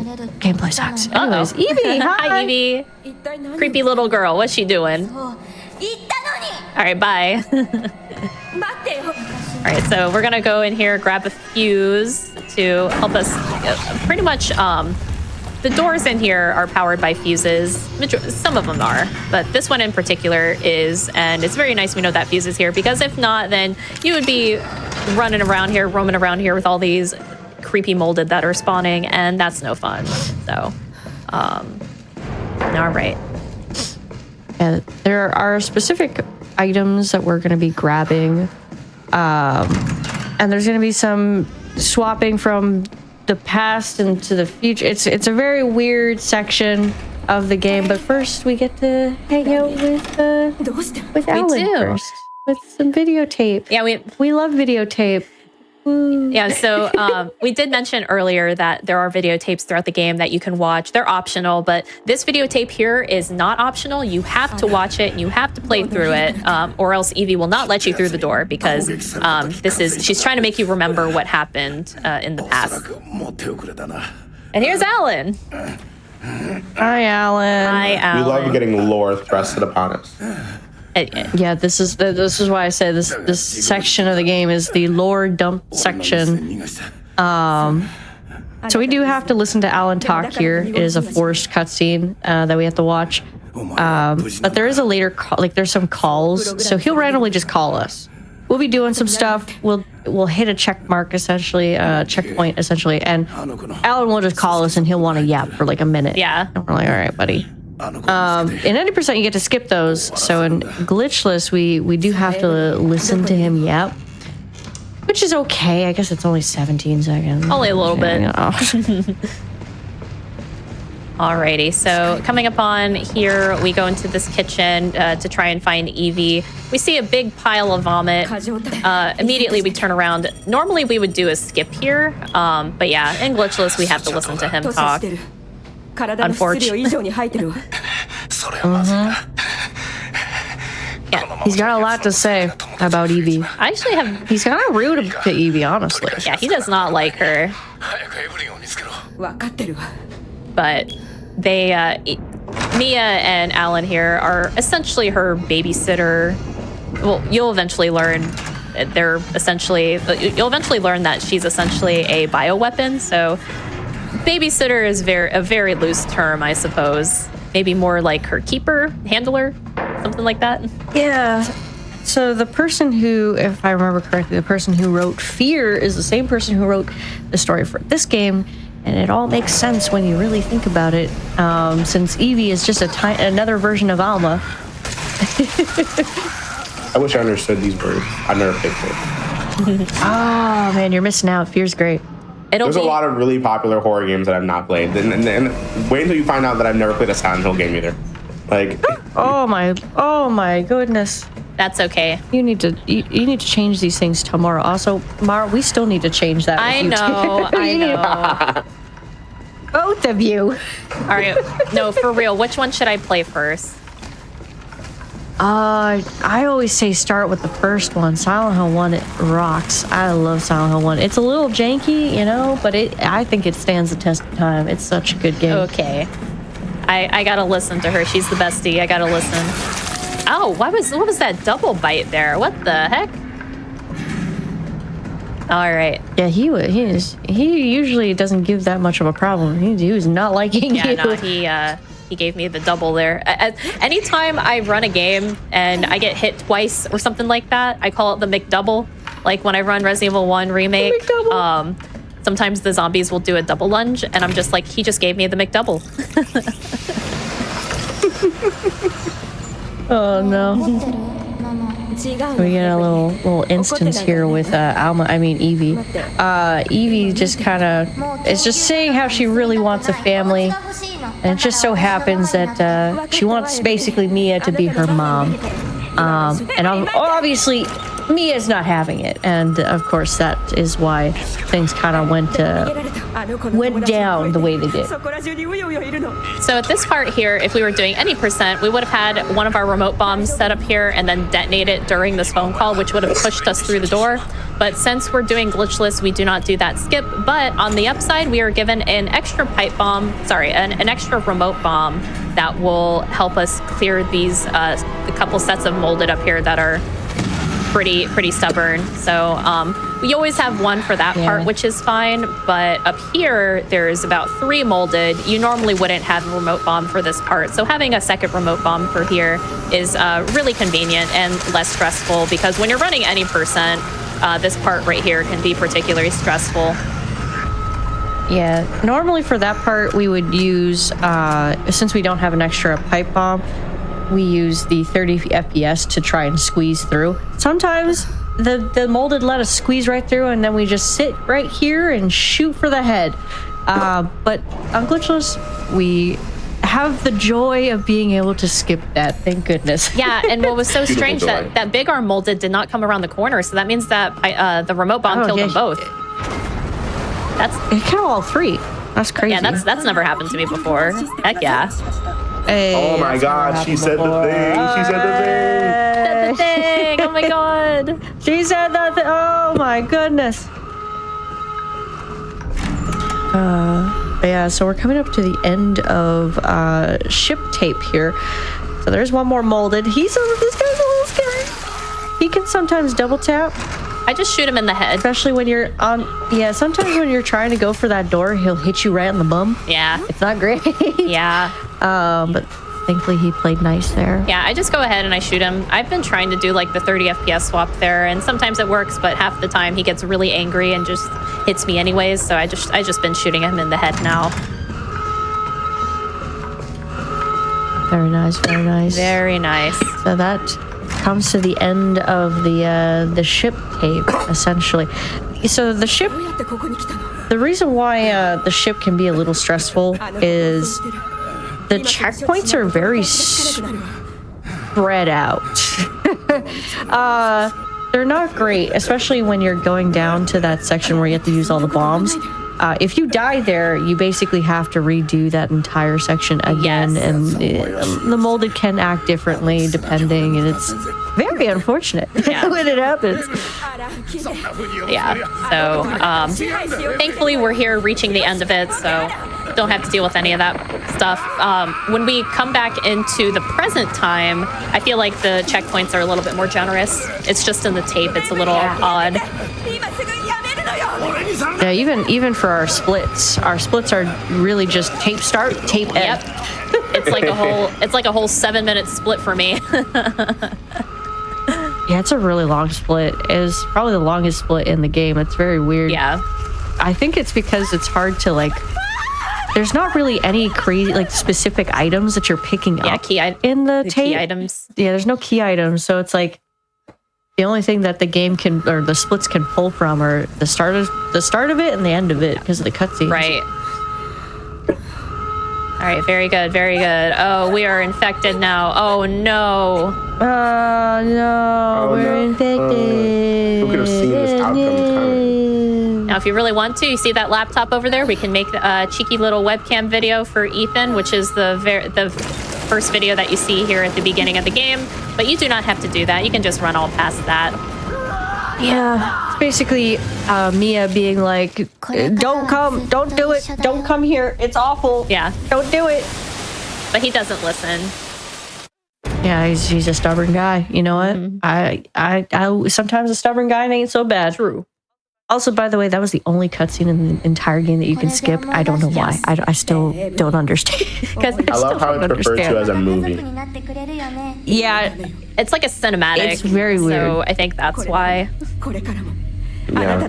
I think, well, since this game is also... Hi, Evie. Oh no. Back away. Back up. Get back. Yeah. Personal space. Demon child, no! Up my person. There's 1 personal space, 2 personal space, 3 personal space. But yeah, I think because this game was focused, the primary focus of this game was for VR specific, that cutscene that you can skip would have been very jarring in VR, because basically you get thrown off a boat, and anybody who's scared of heights, that would be terrible. So that's why they probably allow people to be able to skip it, because it probably would have caused a lot of motion sickness. Probably. Yeah. Every other cutscene, you're pretty static except for that one. So That makes sense. Alrighty, so here in the present, as you saw in the videotape, this elevator broke. So now we're kind of on a fetch quest to fix the elevator so we can go to where Ethan is hiding, which is downstairs. Well, I wouldn't say he's hiding there. He's kind of held captive there at the very bottom of the basement. So we're currently on a fetch quest to fix our elevator here. Yeah, this whole part is just, like Mar said, just a fetch quest. Can we get God Door? I never get God Door. No. I never get God Door. It's okay. God Door is a pain. If you want to explain God Door. So basically, if you do a max distance interaction with that with the corrosive, and you can get out the door right before it closes and stuff like that. It's very quick, and I think I've only gotten it like once or twice ever since running this game. So, but yeah, that's why we call it God Door, because it is a rare instance where you don't see it very often. Even for top runners, oftentimes, like even we have those moments where it's just like when we see it, it's like, oh, let's go. Yeah. God Door. Because it saves about a second. It's kind of crazy, or like a little under a second, like 0.8. Yeah. It's very minimal, but at the top of the boards, every time save counts. Every second counts, even the 0.8s. Yep. So that door there can be a little scary with that big arm molded, because if you don't interact with that door with the corrosive quick enough, he will kind of bite through you about twice, and that can drop you down into crit, and that is quite scary. So you got to make sure to interact with that door as soon as you see it, as soon as you see that interaction. Also, there's a big boy molded here, but you can literally just go right around him. He doesn't even chase you. He's just hanging. He's there for the vibes, I think. He is. He's just like me. Everything I do is just for the vibe, Like that's me, right there. you're that guy. He's just vibing. I'm just that guy. I'm the guy. The vibes. Exactly. You get it. For the vibes, you get me. Dude. And now we have the elevator. Yay! It's all fixed now. Hooray! We can leave, and nothing bad is gonna go wrong, right? Nothing bad's gonna happen. Nothing bad's gonna go wrong. Huh? Sorry. nothing bad's gonna happen. I was like, wait a minute. It's late. Give me a break. It'll be fine. Nothing bad's gonna happen here. Yeah, this part's generally pretty smooth sailing. Once you've gone past the ship tape, it's pretty smooth sailing. True. Hopefully this guy's not gonna back up. Ow! No, he's not gonna back up. Ow! Sometimes that molded can back up. It depends on what the previous molded did in that in the other room. If he lunges at you, basically that molded will back up for you. It's very interesting. Excuse me. The molded, it seems like the molded are kind of connected to what the other molded do. A very interesting thing. All right, so now we have found Ethan. There is another autosave retry that you can do here that will load this next cutscene quicker, but in Glitchless, we do not do that one. So, hello, husband. hello, husband. Is he okay? He's fine. Yeah. He's Okay, yeah. Just want to make sure. Yeah. I was a little concerned. He's just hanging out in the mold for vibes. As one does. Yeah, so here in this cutscene, it's actually a pretty emotional cutscene, I feel. We're kind of in a giant mold hive mind where we can talk with other folks who have been infected with the mold. So, Ethan's been infected. You see Jack Baker and Zoe here. And it's essentially just telling them that they were never truly evil. It was because of Evie that she infected them with the mold that turned them a little, little bonkers there. And, it truly isn't the baker's fault. And you come to realize it, and your heart just melts. You're like, oh my god. Yeah, it definitely makes you feel for Jack as like a one-on-one, which I feel. They should have done something like this for Lady Dimitrescu or something. in Resident Evil 8. I know it's like a completely different game, but I feel like they just hyped her up so much, and she's like a mom, right? So Ethan and her could have had like a one-on-one little father and mom parent talk or something, little cute talk. But instead, she just sliced off his hand. What? Yeah, they really don't like his hand. No, Creators of RE7 have a vendetta against hands. They really do. I don't know why. Specifically Ethan's hands. well, his hands look okay here. Thank goodness. All right, but yeah, no, this cutscene's really great. Especially no matter how many hours you have in this game, you come upon this cutscene and you're just like, hits me right in the feels every time. Yeah. Also, Marge is just hanging out on the table. Her lantern, that's her. You got Jack, Zoe, and Marge, which, like we said, Capcom likes to reuse their assets. You know, you actually see that lantern quite a bit in RE Village as well.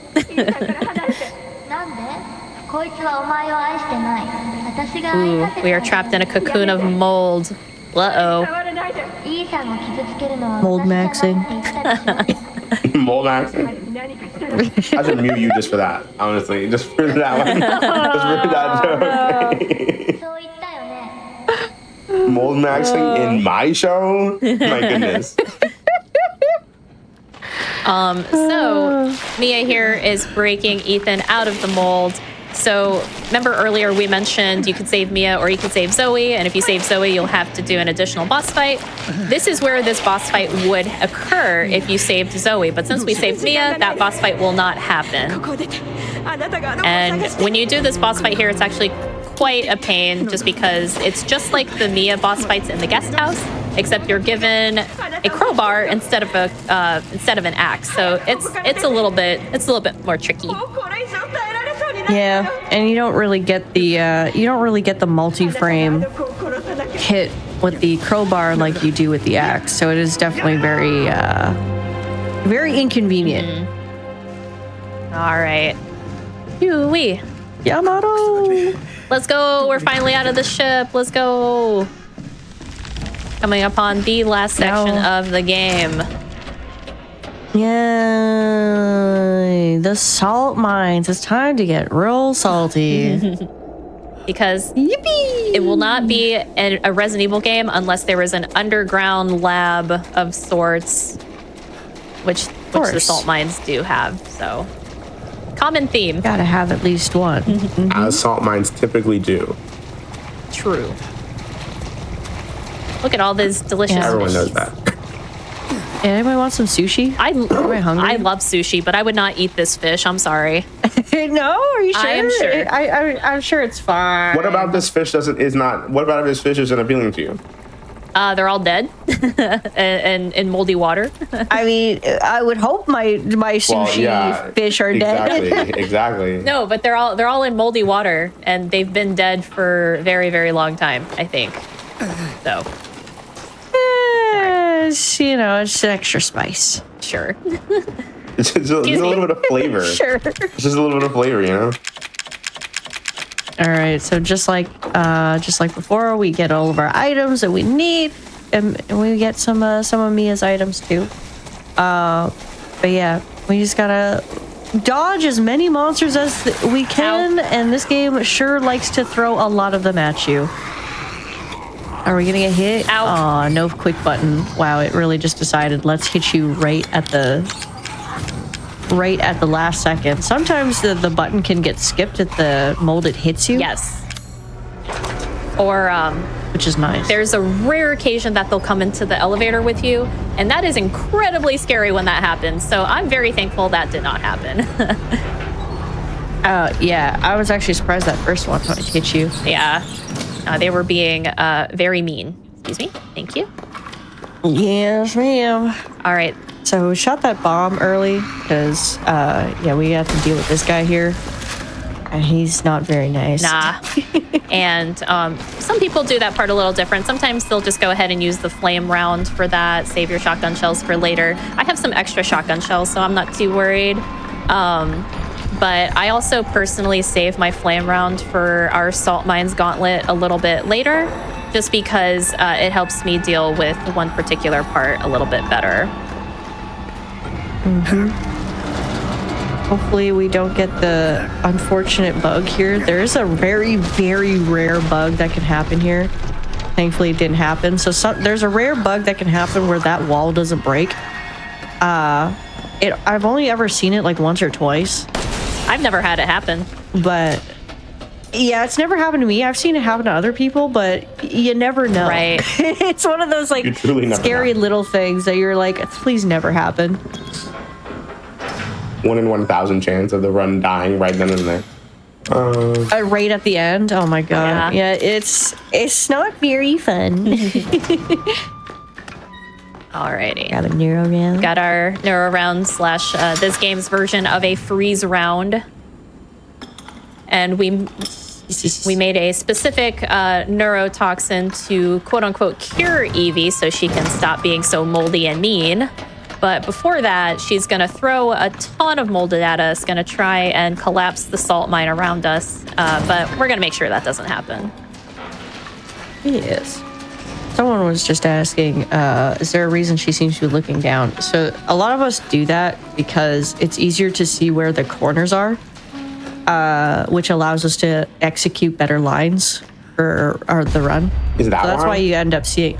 Yeah, that's why you end up seeing us look down at the ground a lot, because it's like we have to turn around corners, and if you don't turn the corner in a specific, like at a specific point, you can get stuck on the corners. It's very annoying. I wonder that because I run some first-person games, and I know that a lot of people run while like they look kind of down, and I'm just like, I never understood why people did that, and now I do. I guess. Yeah, it's often just so we can see our lines better for speedrunning anyways. I think on just naturally people tend to just look down when they play these types of games. At least with horror games specifically. Time to use those rounds. Boop, boop. Excuse me. Mars actually looking down. Oh god, oh god, god, god, god, god, god, god, god, god, god, god, god, god, god. Oh, please don't get hit. Please don't get hit. Okay. That was close. I missed a shot. I missed my shot, that's why. Ethan, go. Ethan, go. Please, Ethan, go. That would be great. Run, brother. There. That was for better FPS? Could be. Go, Ethan. For some games, go, yes. Ethan. For this game, we don't really care about FPS. We only care about FPS at the very beginning, and then after that, we don't really care. There's a full heal up here, so we're good. Yeah, there's a full heal coming up, so you should be fine. That was scary. That was indeed scary. I was even like, I was holding my breath. This doesn't explode, right? Okay. Wait, machine gun ammo. Machine gun ammo. Oh yeah, those. Oh wait. You passed it. You passed it. There you go. Yeah, it's because it was forcing you to pick up the. There we go. Machine gun That was ammo weird. I was like, I know there's a strong first aid around here. What the heck? Yeah, I was like, I'm pretty sure the second box is second box is usually always a. Imagine that's how medicine works in real life. You just like throw it on your arm and then you're all better. Just like it's magical. Magic Mountain. Magical. The Magic juice. Mountain Dew. Magic Mountain. Yes. Yeah, sorry. Some crates in the salt mines will explode if you shoot them. So I since I never open these boxes, I don't remember which ones explode. Yeah, it's the same thing with the barn area. There's some boxes that will explode. Generally, we kind of know which ones do, but if you don't really shoot those for a long time, you really do just forget. You can tell. There's a way to tell if a box is a bomb. You can hear the ticking, but you have to stop and like listen to it, and nobody has time for that. we definitely don't have time for that. Yeah, no. You expect me to listen to things? That's too much. Yeah, it's too much effort. I don't know. You're telling me to open my ears? Weird.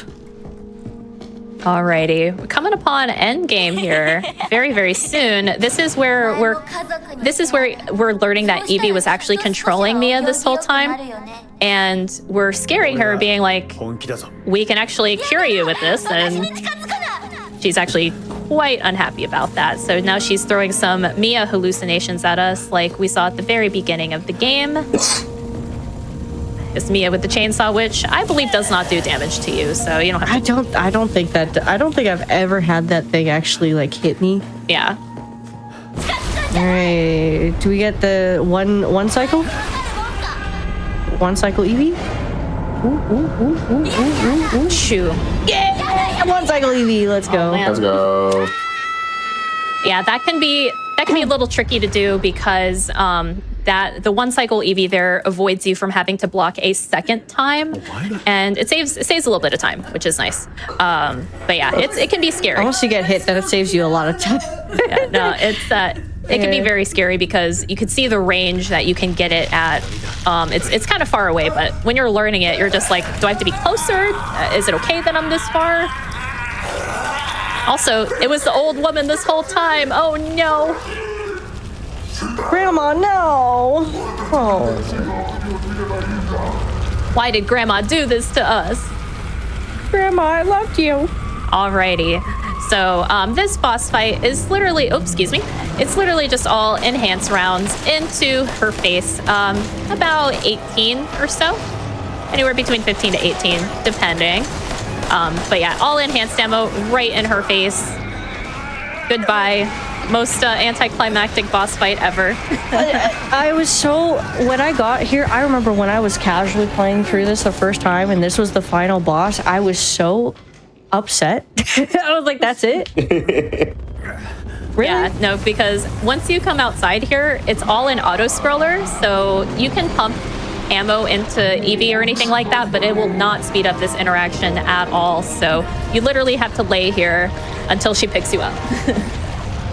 Yeah, I think the best fight in this game is definitely the Jack and Marge fight. Oh yeah, absolutely. Except for Jack 1. Jack 1's kind of whatever, but Jack 2, Jack 3, and Marge 2 are probably the best fights in the game. And Jack 3 is probably like basically the last good boss fight in the game. Agreed. This one we just Agreed. This is whatever.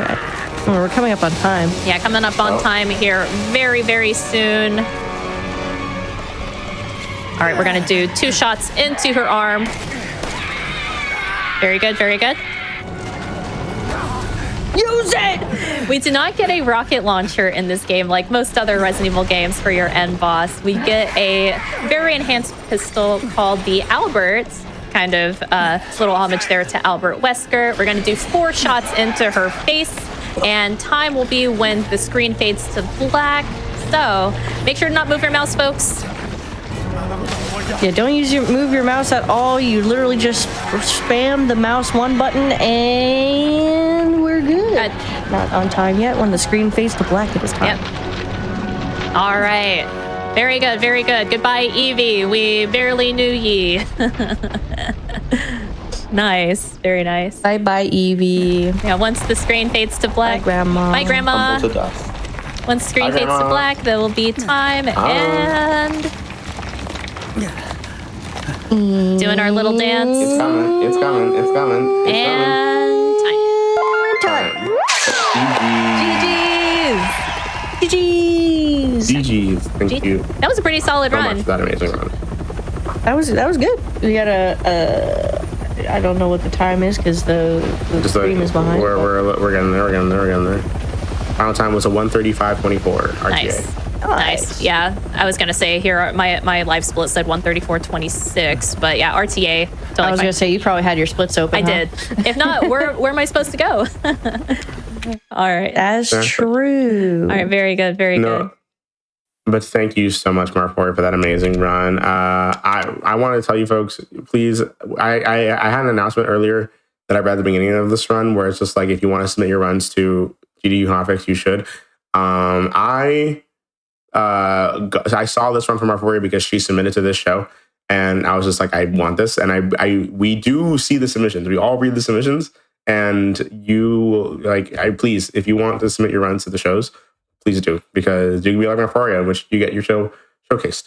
And so with that being said, I really, really appreciate you being here, Marforia and Catlink. This was an amazing run. People really loved it. People really showed up for it. Before we head out, is there anything that you want to shout out or say? Sure. Yeah. Thank you so much to the RE7 speedrun community. I've been a part of it for a very, very long time, about 7 years or so. Yeah, always been there, always been supportive. Thank you so much to my community for always being omega supportive of all my Resident Evil speedruns and things like that. You can find me at twitch.tv/Morphoria. I speedrun the Resident Evil series and a bunch of other games that I find fun. And also, huge shout outs to Cat Link. She's always been here for me throughout all my speedruns and stuff. Always, the awesome commentary and things like that. Anything you wanna say? Ah, shucks. Yeah, thank you for having me. I really appreciate it. It was really cool to see the Glitchless run. That was actually my second time seeing that run. It's always really fun to see, though, especially seeing the differences and whatnot. But anyways, I yap, I say things come out of my mouth, I guess. Twitch.tv/Catlink. But mostly just go over to Mar, go say hi to her, Marphoria, go to her. All right. Well, thank you both so much for being here. Please go follow both of these amazing Thank you. people. They do like amazing runs on both of their channels. I watch both of them pretty frequently, and they're both amazing people, amazing streamers. So please go give them a follow and check out the other speedruns that they do. With that being said, we will be right back. And before we head off to the break, I just want to read out something and say thank you to everyone for supporting Games Done Quick with your subs, your gift subs, and your cheered bits, and your contributions to help keep shows running and support Games Done Quick. It really means the world. If you're enjoying the stream, please consider subscribing for exclusive emotes, ad-free viewing, and access to the chat during replays. And you can also always support the stream by sharing Games Done Quick channel with your friends. So any of those to help Games Done Quick grow, and any support that you want to give really does mean the world. And we want to remind folks of that before we head on to the break. And before we head on to the break, I also want to remind folks that the next run of the night is Poppy Playtime Chapter 4. That'll be the first time that we see Chapter 4 specifically here on the GDQ channel. We've seen other runs of other chapters, but Chapter 4 specifically has not been seen yet with the Inbounds any % speedrun. So with that being said, we'll be right back. Please stay tuned.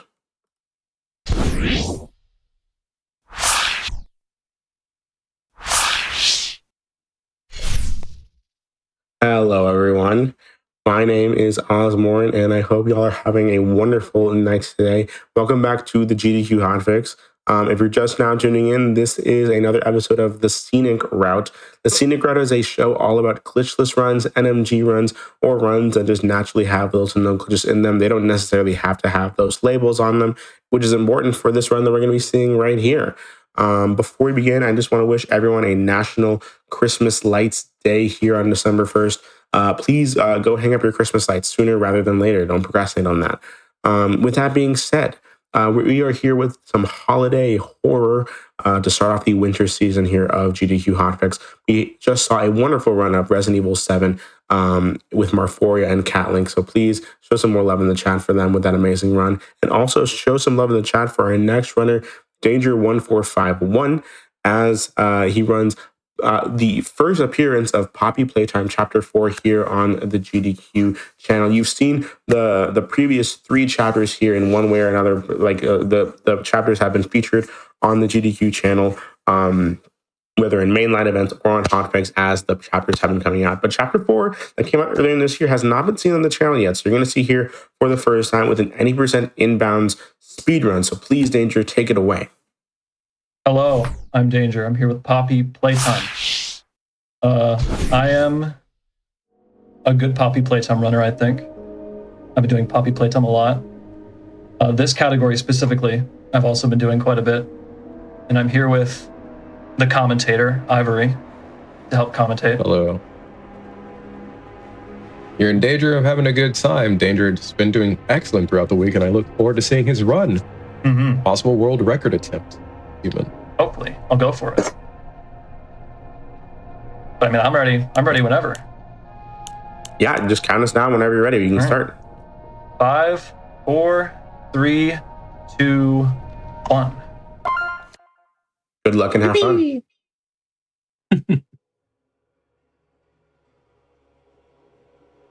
All right. I'm so excited to see this run. I'm so excited. Kissy, I'm coming. Listen. Oh, I see you're already falling down. Starting off with just a pretty nice elevator jump. Saved you a good amount of time. Saves like a minute or so. We love starting off a run with a minute time save. That's nice. Huge saves, huge saves. Check your wallets. All right, got the first proac of the run. You're going to be seeing a lot of those. Yeah, a lot of crouching related bugs. That basically just let you sprint in any crawl space. Which is very, very good for later on in the run. Intro's mostly normal. There's a lot of just small saves throughout the run, but it's mostly normal. One of the make and breaks of the run right now is this section. Right off the bat. But it's so early that you could just get a quick dirty reset and won't lose too much in regards to the overall time. Uh-oh. I will just take Let's the time see loss if if he I gets don't on get the first this. I believe in you. Got it. Clean. Ooh, nice. Pretty much perfect. Really was. Runs off to a great start. Yeah, that trick is not mostly random, but can just be random. All right, time to bring out the charcuterie board. You're about to get yourself some Gouda cheese. That's the name of this skip that's about to happen. All you have to do is just smack the knob and normally you're doing one of the power puzzles with the wire, but that one you can just ignore the little towers. I think that's the only one that works with. Now we're in one of So what are all of the tech and stuff that's banned in this particular category with it being inbounds? Quite a bit. That intro is the same in pretty much every category, but in the out of bounds categories and unrestricted, you pretty much skip every major cutscene, which you don't do here. There's going to be quite a few cutscenes in this. The longest one being 7 minutes, I believe. An invasive foreign little Correct. That's a healthy amount, I think. all this time. But I see. Yeah, quite a good chunk of this run is just watching cutscenes. Okay. This is the only cutscene that you cannot skip in any category. But I believe the rest of them are all skippable, especially unrestricted. Shadows above. I'd only managed to squirm all the way down here. Yeah, there's a lot of layers of categories in this game. I did check the leaderboard, just unrestricted, and then out of bounds, and then inbounds, and then no major skips. And each route is majorly different beyond this I can only imagine. intro point. But then my question is what is considered a major skip that isn't already going out of bounds? There's quite a few boss skips. You can skip pretty much every boss except the last one.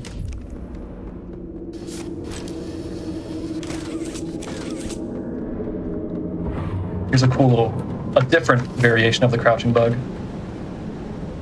Crouch running. Crouch running.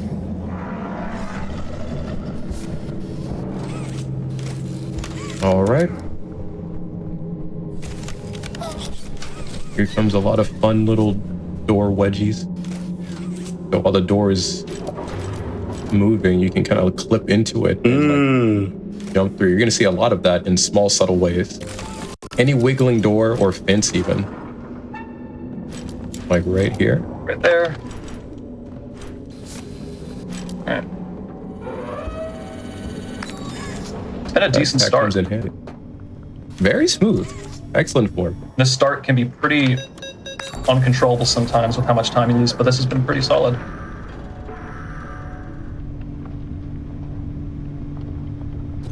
You just wait for this door to awkwardly open. Yippee! All right, jumped over the rail. Now he's gonna snipe these bars.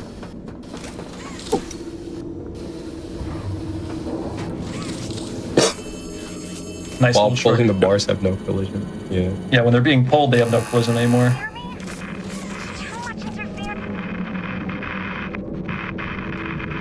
This door's a bit Even with- finicky. You'll see. Even with it being inbound, you've already done like so many like skips. It's really cool to see, even with like a restricted category. Yeah, it's got quite a lot of mini skips throughout. Like right there, instead of crawling under, which will take way more time, you just jump over, peek, and snipe it.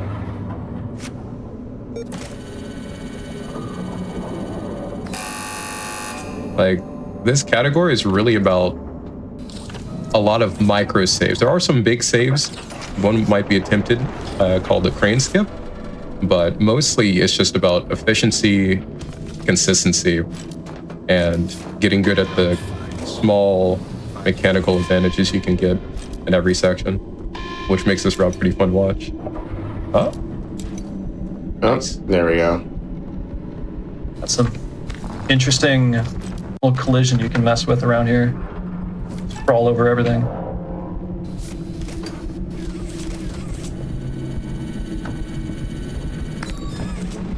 That'll be the end of this entire prison section, pretty much. resin clear.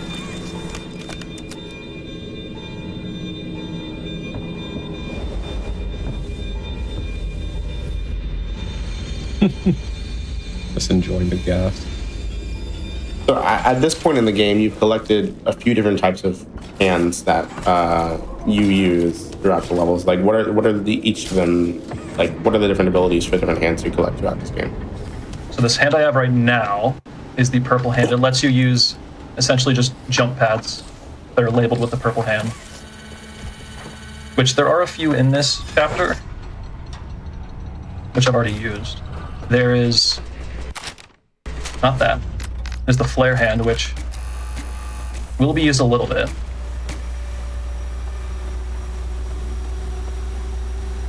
The mood lighting hand. Yeah, it's basically a lighting hand. Here I can use it to You know, I never thought I'd see another make a star while I wait. a human. Certainly not an employee. You're gonna see. It is really nice mood lighting, I will say. It is. Difference. I can tell that. Here comes the boy Yarnaby. Though I can't Our first The major boy enemy. RD. that something is. Nonsense. He won't last long though. The others you faced. We're gonna skip quite a bit of Yarnaby. 1188. He's just a bit shy. Just wait for him. Been there, done that. See, the doctor's setting him up. Let's try We'll see the doctor as well later on. something a little different. Not for long. Not for long either, no. Not quite a bit shorter than Yarnaby.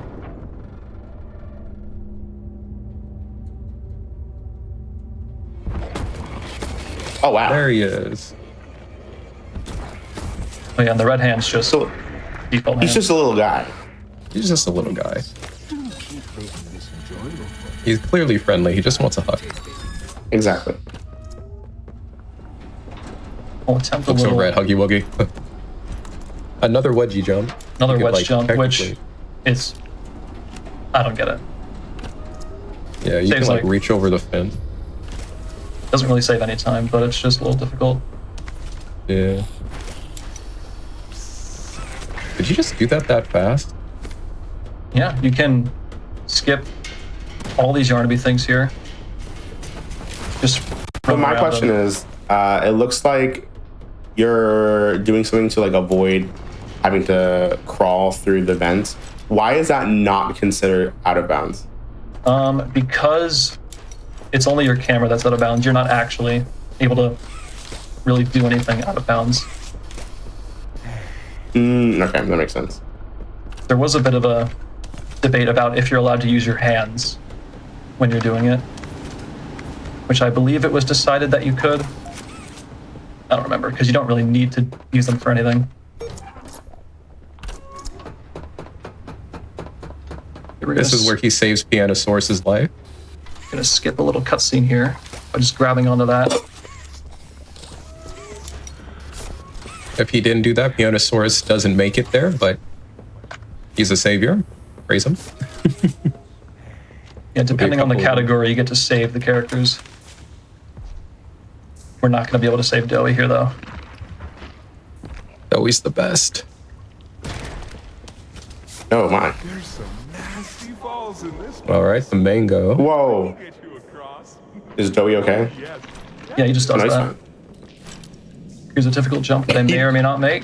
So, Hey, Made it. nice. Let's go. Very tight jump. It saves 10 seconds, but it's easy to mess up and you lose like 30. it's not too Huge. We're going to get all these levers through here. to open this big door in the middle. Hey, pal. Let's see if we can't get these doors open. You check out And there's God, your movement is quite impressive, I will say. Just how It's quickly so you butter. get it. It's so big. It's crazy. Honestly, he's doing really well. Yeah, this is It's pretty- actually absurd. It's pretty good for just the first try run. Excellent form. Doey's our friend for now, but it won't be that way forever. It's not his fault, okay? Right, Well- like Poppy. generator's in a pretty bad state, so I think you can blame everybody equally. keep the power off in here. As you saw, what he did right there was go backwards, because if you go forwards, it'll be a bit of a shuffling movement, Downstairs. and it's actually much slower that way. Here. So he gets the style points as well as efficiency. And we do love Have- style points. Absolutely. Now this puzzle room, you're supposed to grab the correctly shaped gears and put them on this wall, but there's for some reason a secret combination that's faster. That's just not correct at all. Shot from here, bud. I should Puzzles just work. They just It work just like that. works. It just work. It just works.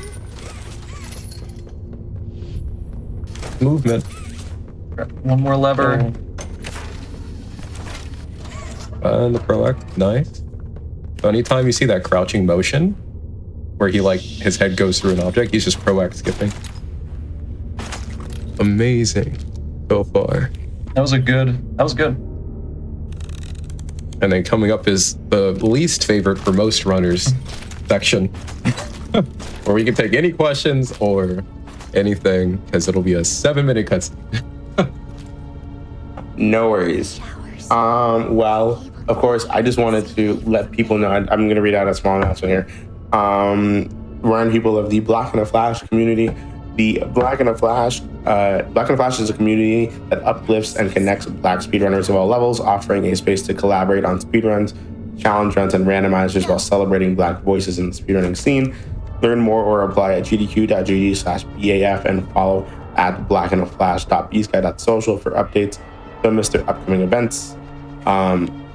Being through the holidays on December 27th through 28th, that's the end of this month, and Back to Black 2026, that is February 5th through 8th. So please check out the wonderful stuff that the folks over at Back to Black do, because they are absolutely amazing, and the stuff that they do is like nothing I've ever seen before. With that being said, how has like the speedrunning scene kind of evolved throughout Poppy Playtime's history as the different chapters have come out? Like, do you feel like more people are playing them as more chapters get released, or do you think that it's kind of been like fluctuating a lot? I'll check the defense. It's been fluctuating. I think chapter 1 is still the most popular one today in terms of active players, just because it's the shortest probably. You brought him down. Like the more the chapters come out, the Yeah. longer they usually are in terms of speedruns. No, I totally get that. I played chapter 1 myself, and it seemed like a pretty decent run, although it's very hyper optimized, as one could probably guess for a run of that length. Would you say that like chapter 4 or other chapters, if you played those as well, if you've run those as well, have like kind of reached like that kind of level of being hyper optimized the way chapter 1 is? Yeah, I think they're all pretty optimized, especially chapter 2 and 4, because of a runner named Proak. He's very good at just all chapters. Chapter 2 and 4 specifically, he has optimized them to an insane degree. To make this right. That runner is Parag Venture, the current world record holder in this category. Is that you talking about? In this category, yeah, but also just many categories throughout the chapters. Oh yeah, I can imagine. Current holder for now. Soon, someone will take its place. In about 30 more minutes, Chapter it'll 1 be is me. shorter than this cutscene. Fingers crossed. If he gets the crane skip. Yeah, people in chat have been like asking you to do crane skip. What is crane skip? It is a skip that'll come up after this whole cutscene's done. It is like a 40 to 1 minute time save that involves a really difficult trick. Yes. Which I can give one attempt at. Doesn't lose much time to try it, but if I don't get a first try, I'm not going to do it. Understandable. The people have been asking for it, so I was wondering what it was that brought it to their attention. I do love this chatter that says chapter one speedrun is shorter than this cutscene, which is hilarious. And chapter 2. Got something I want to talk to Yeah. Another thing is that each chapter gets harder in terms of just the speedruns, especially with unrestricted in each category. Oh, I can imagine. What exactly? How long is unrestricted in this particular game? Record right now is 9:59 by Proac. It uses a lot of just out of bounds object launches, basically similar to chapter 3, where you just object launch through the map and then use quite a few. At the very end of the run is where all the really difficult stuff is at. That makes sense. How he's still alive, but he works with the prototype, haunting us. And what exactly are all of the glitches that are like allowed within like out of bounds or unrestricted? I imagine there's like a huge list, but anything that comes to mind. Quite a few. There's one called NASA, which is a very high launch that takes about a minute to land. And it sort of just like skips. You spend a minute falling? You spend a minute going up and down in the void, basically. And it skips a pretty large portion of the game. And then there's Omni-Handless, which is the very last skip of Unrestricted, which involves quite a few skips to set it up, which are all pretty hard. But it would allow you to skip getting the Omni-Hand, which is what you need for that generator and quite a few other stuff in the game. That makes sense. So the Omni Hand is a hand we're gonna get soon? Somewhat soon. Maybe another like 10 or 15 minutes. That's fair. It is an upgrade to the red hand. It basically just lets you access more stuff. Fair. Gotta find some sort of way to innovate the hands in the new chapter. Everything. There'll probably be some new hands in chapter 5. At least one. So what's the lore update at this point in the game? We need to find and defeat the Doctor, who we were listening to earlier, by getting the Omni Hand to kind of activate this generator. And also deal with the Yarn as well. Yarnaby. And what is Dobie's role in all this? He is, in the lore, he is basically 3 people, kind of all melded together in this one guy. And he stayed behind when he had the chance to leave the play care and there's the whole play care factory. He stayed back to help these people in the safe haven. And him and Poppy kind of have conflicting goals or like ideas of how to defeat the Doctor and everybody. Because Poppy wants to just blow everything up with dynamite, which we will do later. But that seems most effective. Technically, it'll be Poppy blowing everything up. You did no wrong. Yeah, it's not your fault. Poppy's we're not evil. the one getting the dynamite in this run. I mean, blowing people up with dynamite, you can't argue that it's not efficient. It is. You can't argue that it's not effective. underground, effective. Here's the berry skip. Because normally you bring the cart around, berries just hanging out in a cart, but you just solve it a different way. Here we are at crane skip. Hopefully. I'll give it one attempt. All right, everyone, here it is. Here it comes. I actually got it. Hold on. Hey, let's go. Yo, what? Hey, let's go. I'm actually doing it. Good job. I'm actually doing it. Hello? World record pace. This is world record my pace goodness. right now. All right, we're actually cooking. You're gonna hit that.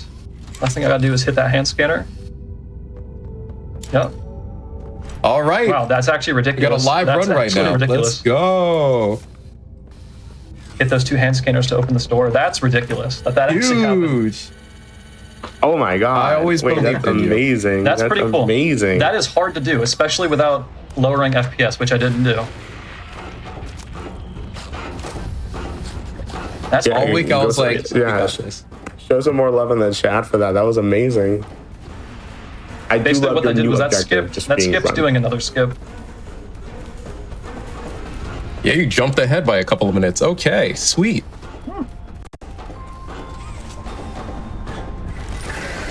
Wow. Wow. I don't know what to say about that. Yeah, that was. I believed.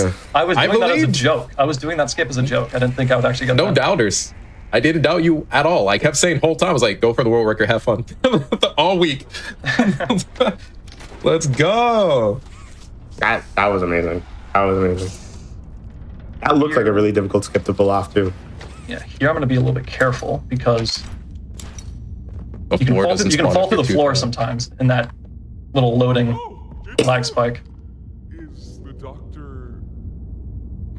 No, I don't suppose he Our friend Doey's That's gonna just, get a little bit he's frozen good here. now. I've been here Like, gathering the only generation. problematic section is the final encounter with Doey, and that'll make or break the run. He's pretty much golden. We're doing good. I mean, I do appreciate just like, you know, just a go at it and, you know, we ball attitude when it comes to some marathon runs and just going for everything. Here's I Yarnaby. appreciate that. I respect it. If we did crane skip, we can see Yarnaby just chilling there. I was wondering about that. I've never seen crane skip properly done. I was like, why is he just there? See, that's a problem. No, he's just chilling. He's just friendly. He just wants hugs. Now we're off to the Oh, my doctor. favorite thing I see him do. If I get it first try? This lever skip. Not first try. That's all good. You're so much time ahead. Second try. Hey, the lever skip. Second Let's try. go. Second try. Here. That's pretty good. This pace is I'm not crazy. gonna reload here. I'm just gonna do it. Gotta unfreeze our blue hand.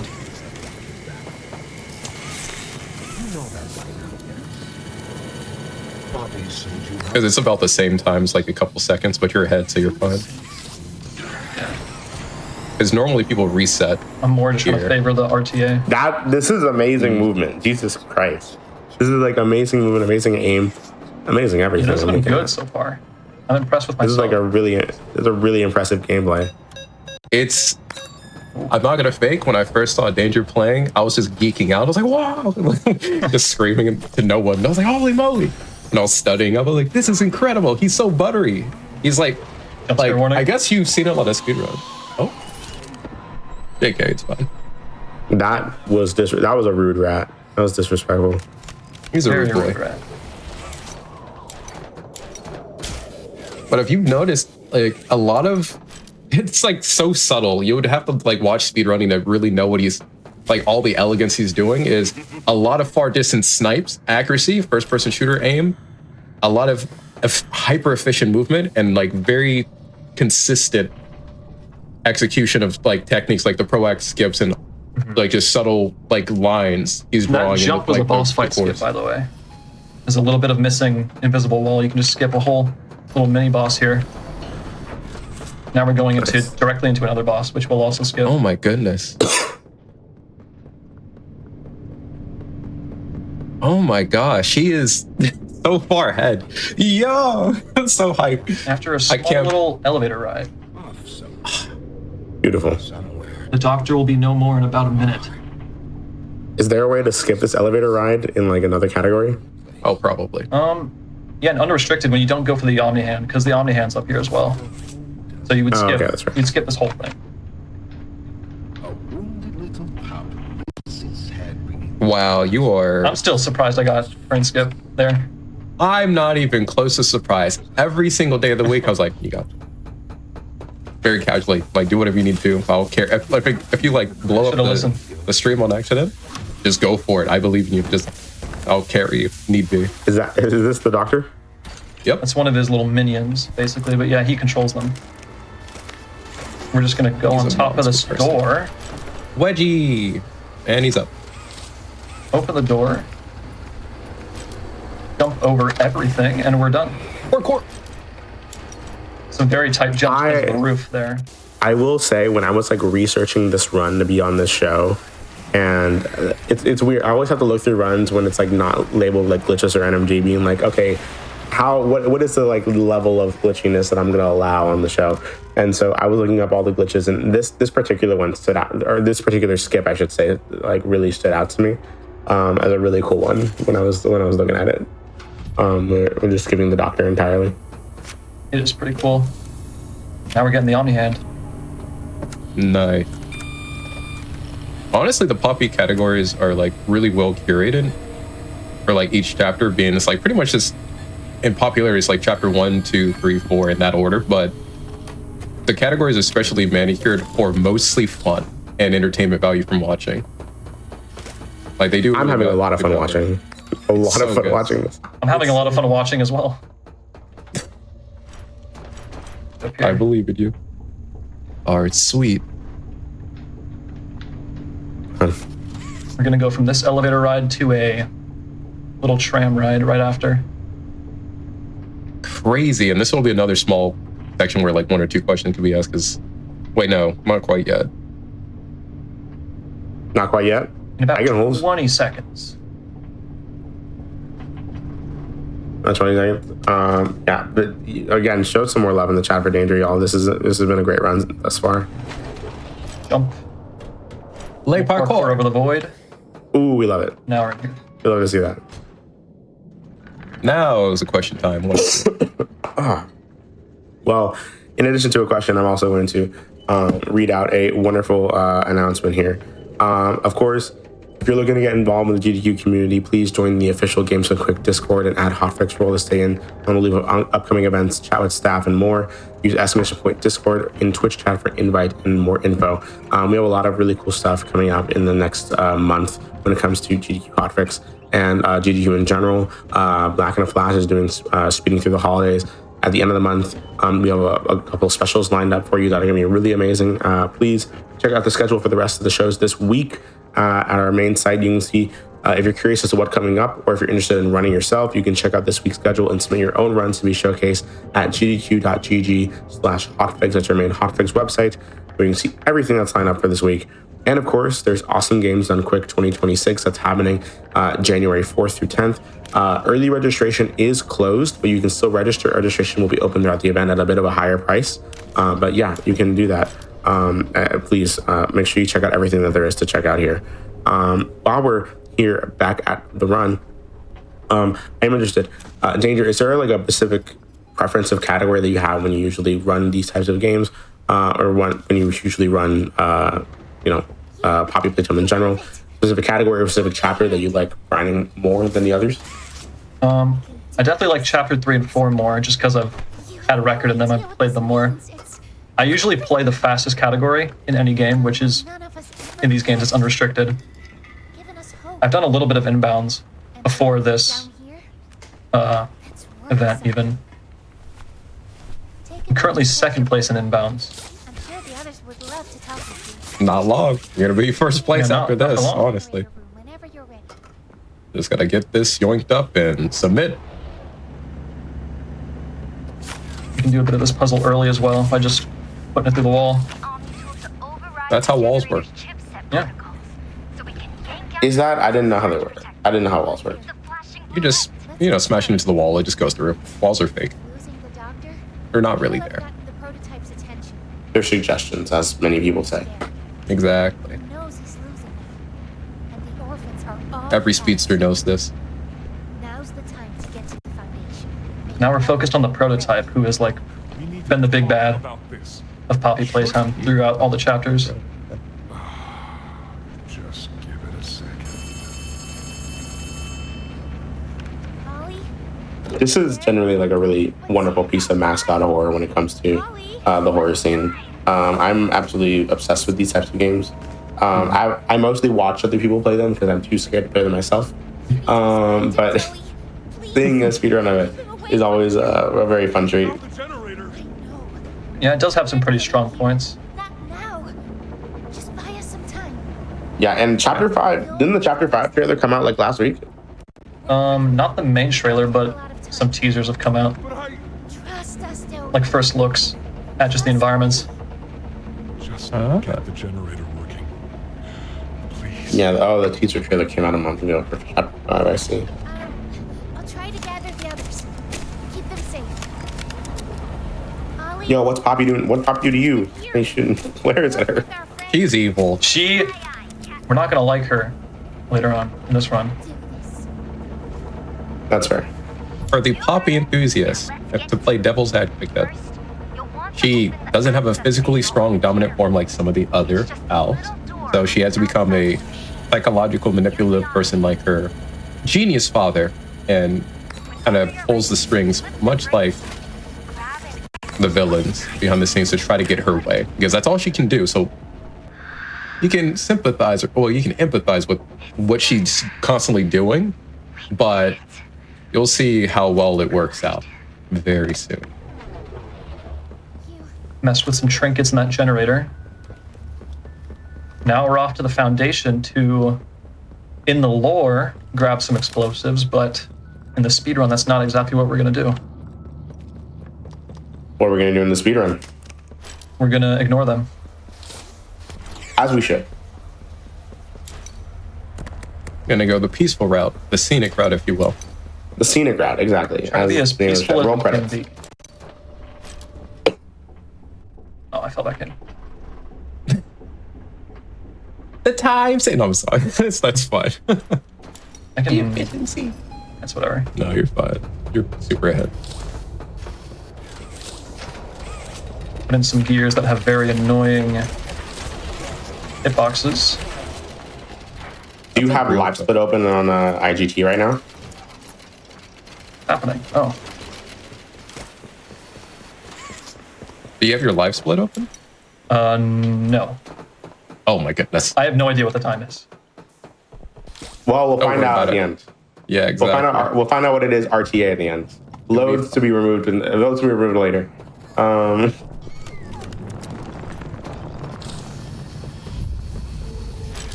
So instead of going through a little maze to find dynamite, we're just gonna run over here. Parkour.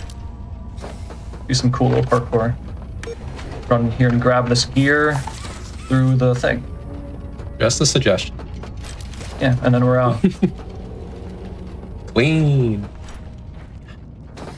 Someone in chat says, I keep expecting danger to push someone. And yeah, it does kind of look like you're in a constant state of just get out of my way. Just pushing things up. He normally does push Yarnaby off the edge, just like playfully. But I realized he was Yeah. probably so. I was not thinking about that. You ever so in shock from the crane skip, he just didn't do his like signature little tap on the head. I realize that now. Now, because we didn't get the dynamite, we can also skip the cutscene of the dynamite blowing up by just crawling under it. Weave. Easy. Easy. They didn't. That must be a very like Yeah, it's a generous very- hitbox for a cutscene. Yeah, you can just kind of walk around it. Or under it, I mean.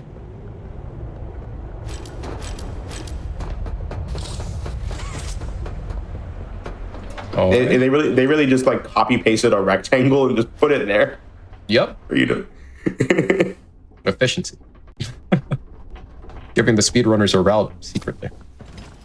Exactly. Now, even though the dynamite As didn't is- blow up, we're still going to see some explosives. We love explosives. Or well, some explosive damage.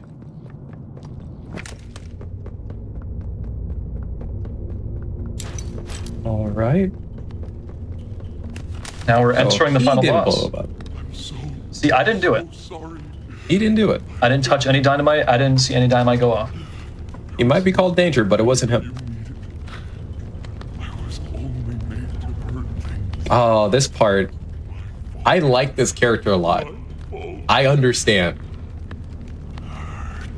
Yeah, Dowie has 3 different people in him kind of fighting each other.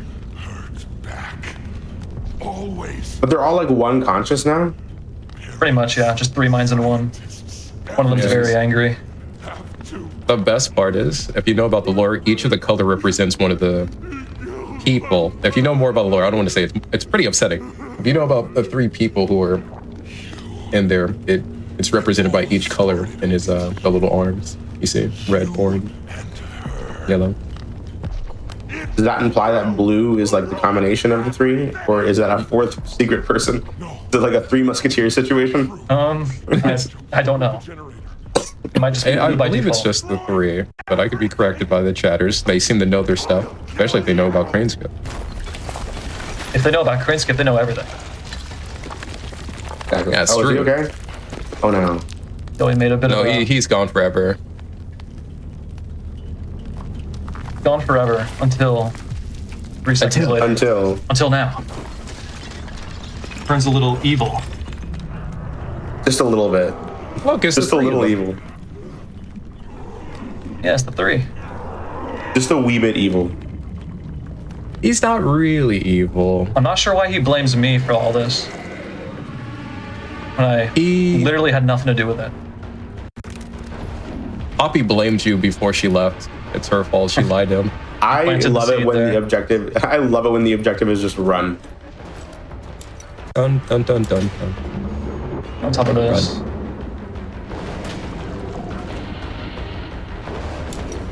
Gonna swing across a giant gap. Whoa! There is a chance I need to reload here if my hand gets stuck like that. No, never mind. Get No, back. you're good. You're good. It normally I does just not looked do that. around like, come on. Not this run. Not this one. Okay, now here's the most dangerous part of the entire run. Outside of crane skip, this is the make or break. This fight. Yeah, this fight Either- can be pretty random. Dowie behaves or Dowie... There's only so many Burns a lot backups you of can have time. for it.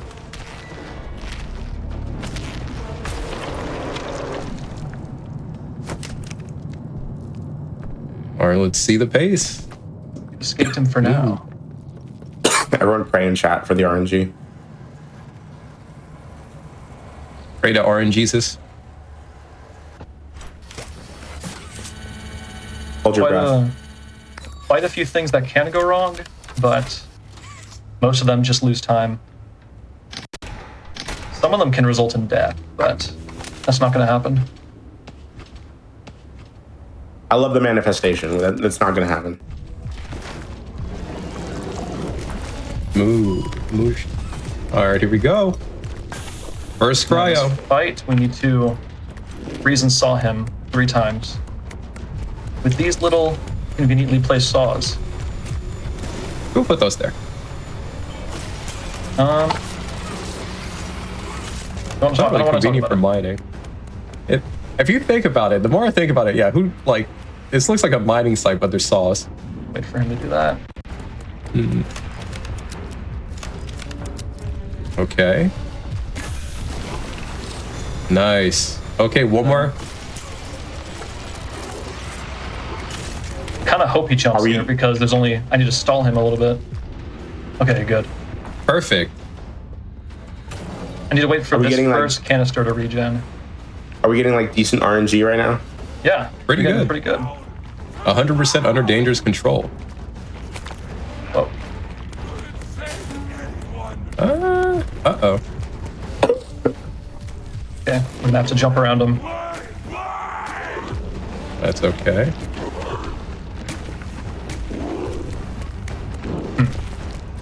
Okay, this is a little rough. You're fine. Kind of a narrow spot here.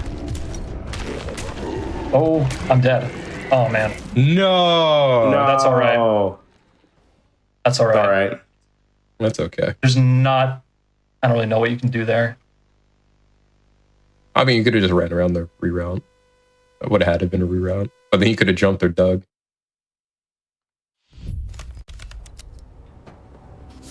Alright, you're still pretty Whatever. fine. It's try it fine. again, let's like try it again. it's all right. The audio did get quieter in the game, which is a weird bug it does when reloading checkpoints. What is current world record anyways? Very low 46. You're still Like a- good. You like just a gotta clear this. 4608 or something.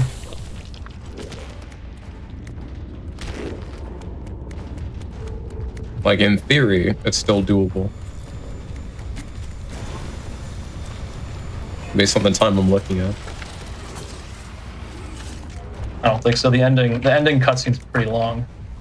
Yeah. Would have been one cycle. Well, we'll see how Joey treats us here. Okay, he's gonna jump. Ah, he jumped. That's fine. That means it'll Excellent be run a still. bit safer later. Yeah.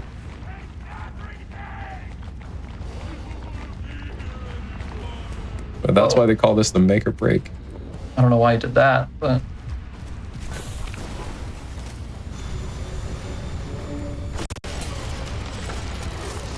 so now Alright, one more. enough time has passed. Definitely Okay, still PB. you'll jump again. Fine.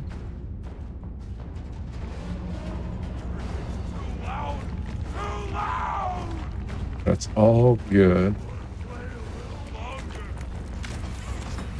Oh, I gotta jump around him again. This time it's a little easier. Okay, wait, go behind me. aw, Oh wow. wow.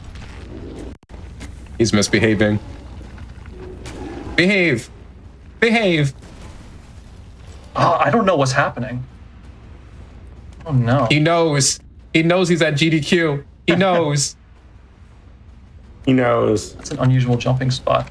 Can you get down here? Yes, you can. Ah, but that's stupid. I don't know this backup. I don't know the backup for this scenario. Run to a saw. Can he jump? If he jumped, that would be actually nice. Uh-oh. Nice.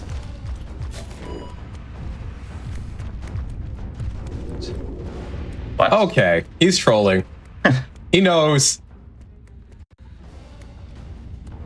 What is he doing? What is he? Okay, what? Nah, he's trolling. He's, Wait, no, he's trolling. coming over. He's coming over. He's coming over. You saw him smile and wave. You saw that, chat. Go on. Come here. Please, please, please. All right, we're good. We're fine. Okay. We're Well, good. now I have to just get up to wherever. Oh man, that's rough. That's such a bad crazy. thing to happen in this run.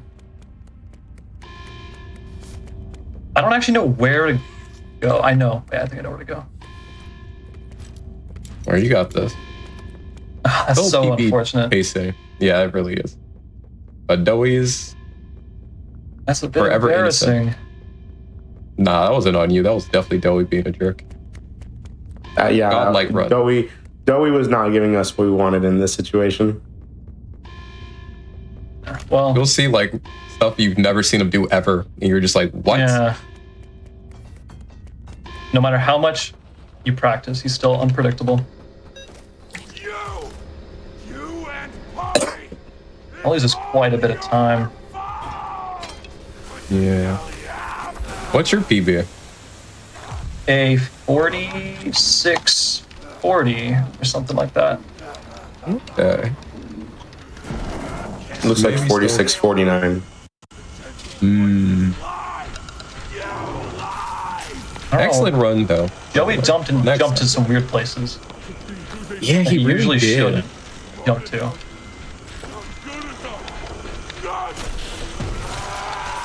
That's Just okay. pretend that boss fight went perfectly. Amazing world record. No, Woo! Within the week, the world record will change. It's okay. It's okay, Doey. That's all right. If I had to predict, I would say it's a 40. 8-minute run. Okay. There's the 4-minute cutscene, and yep. That's the part. With the weird camera. Ollie! Yeah. Ollie! GG's though. This is Ollie!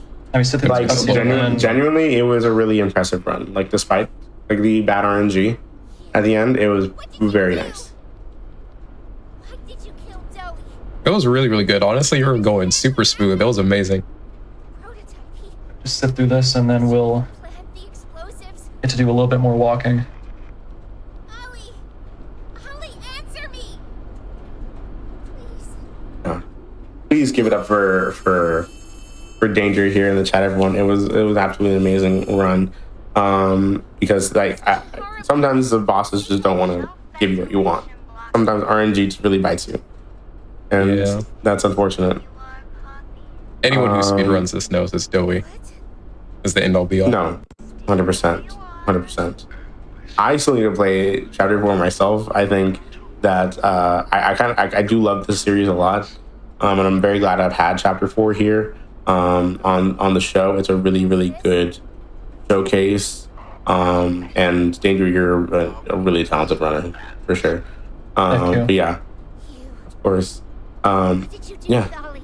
And if anyone else wants to, give Danger some love, please follow Dangerous as well. And of course, please check out Poppy Playtime because it's good. Mommy and It's a good Mommy. game. They're all Generally, some of the best mascot horror I think that's out there right now. Soon. You'll have And a very less popular kids. speed game for sure.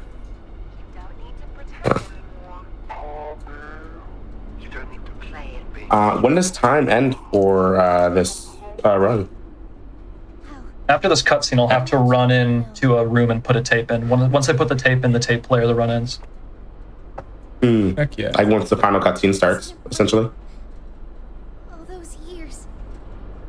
Was there ever an Ollie? I think so.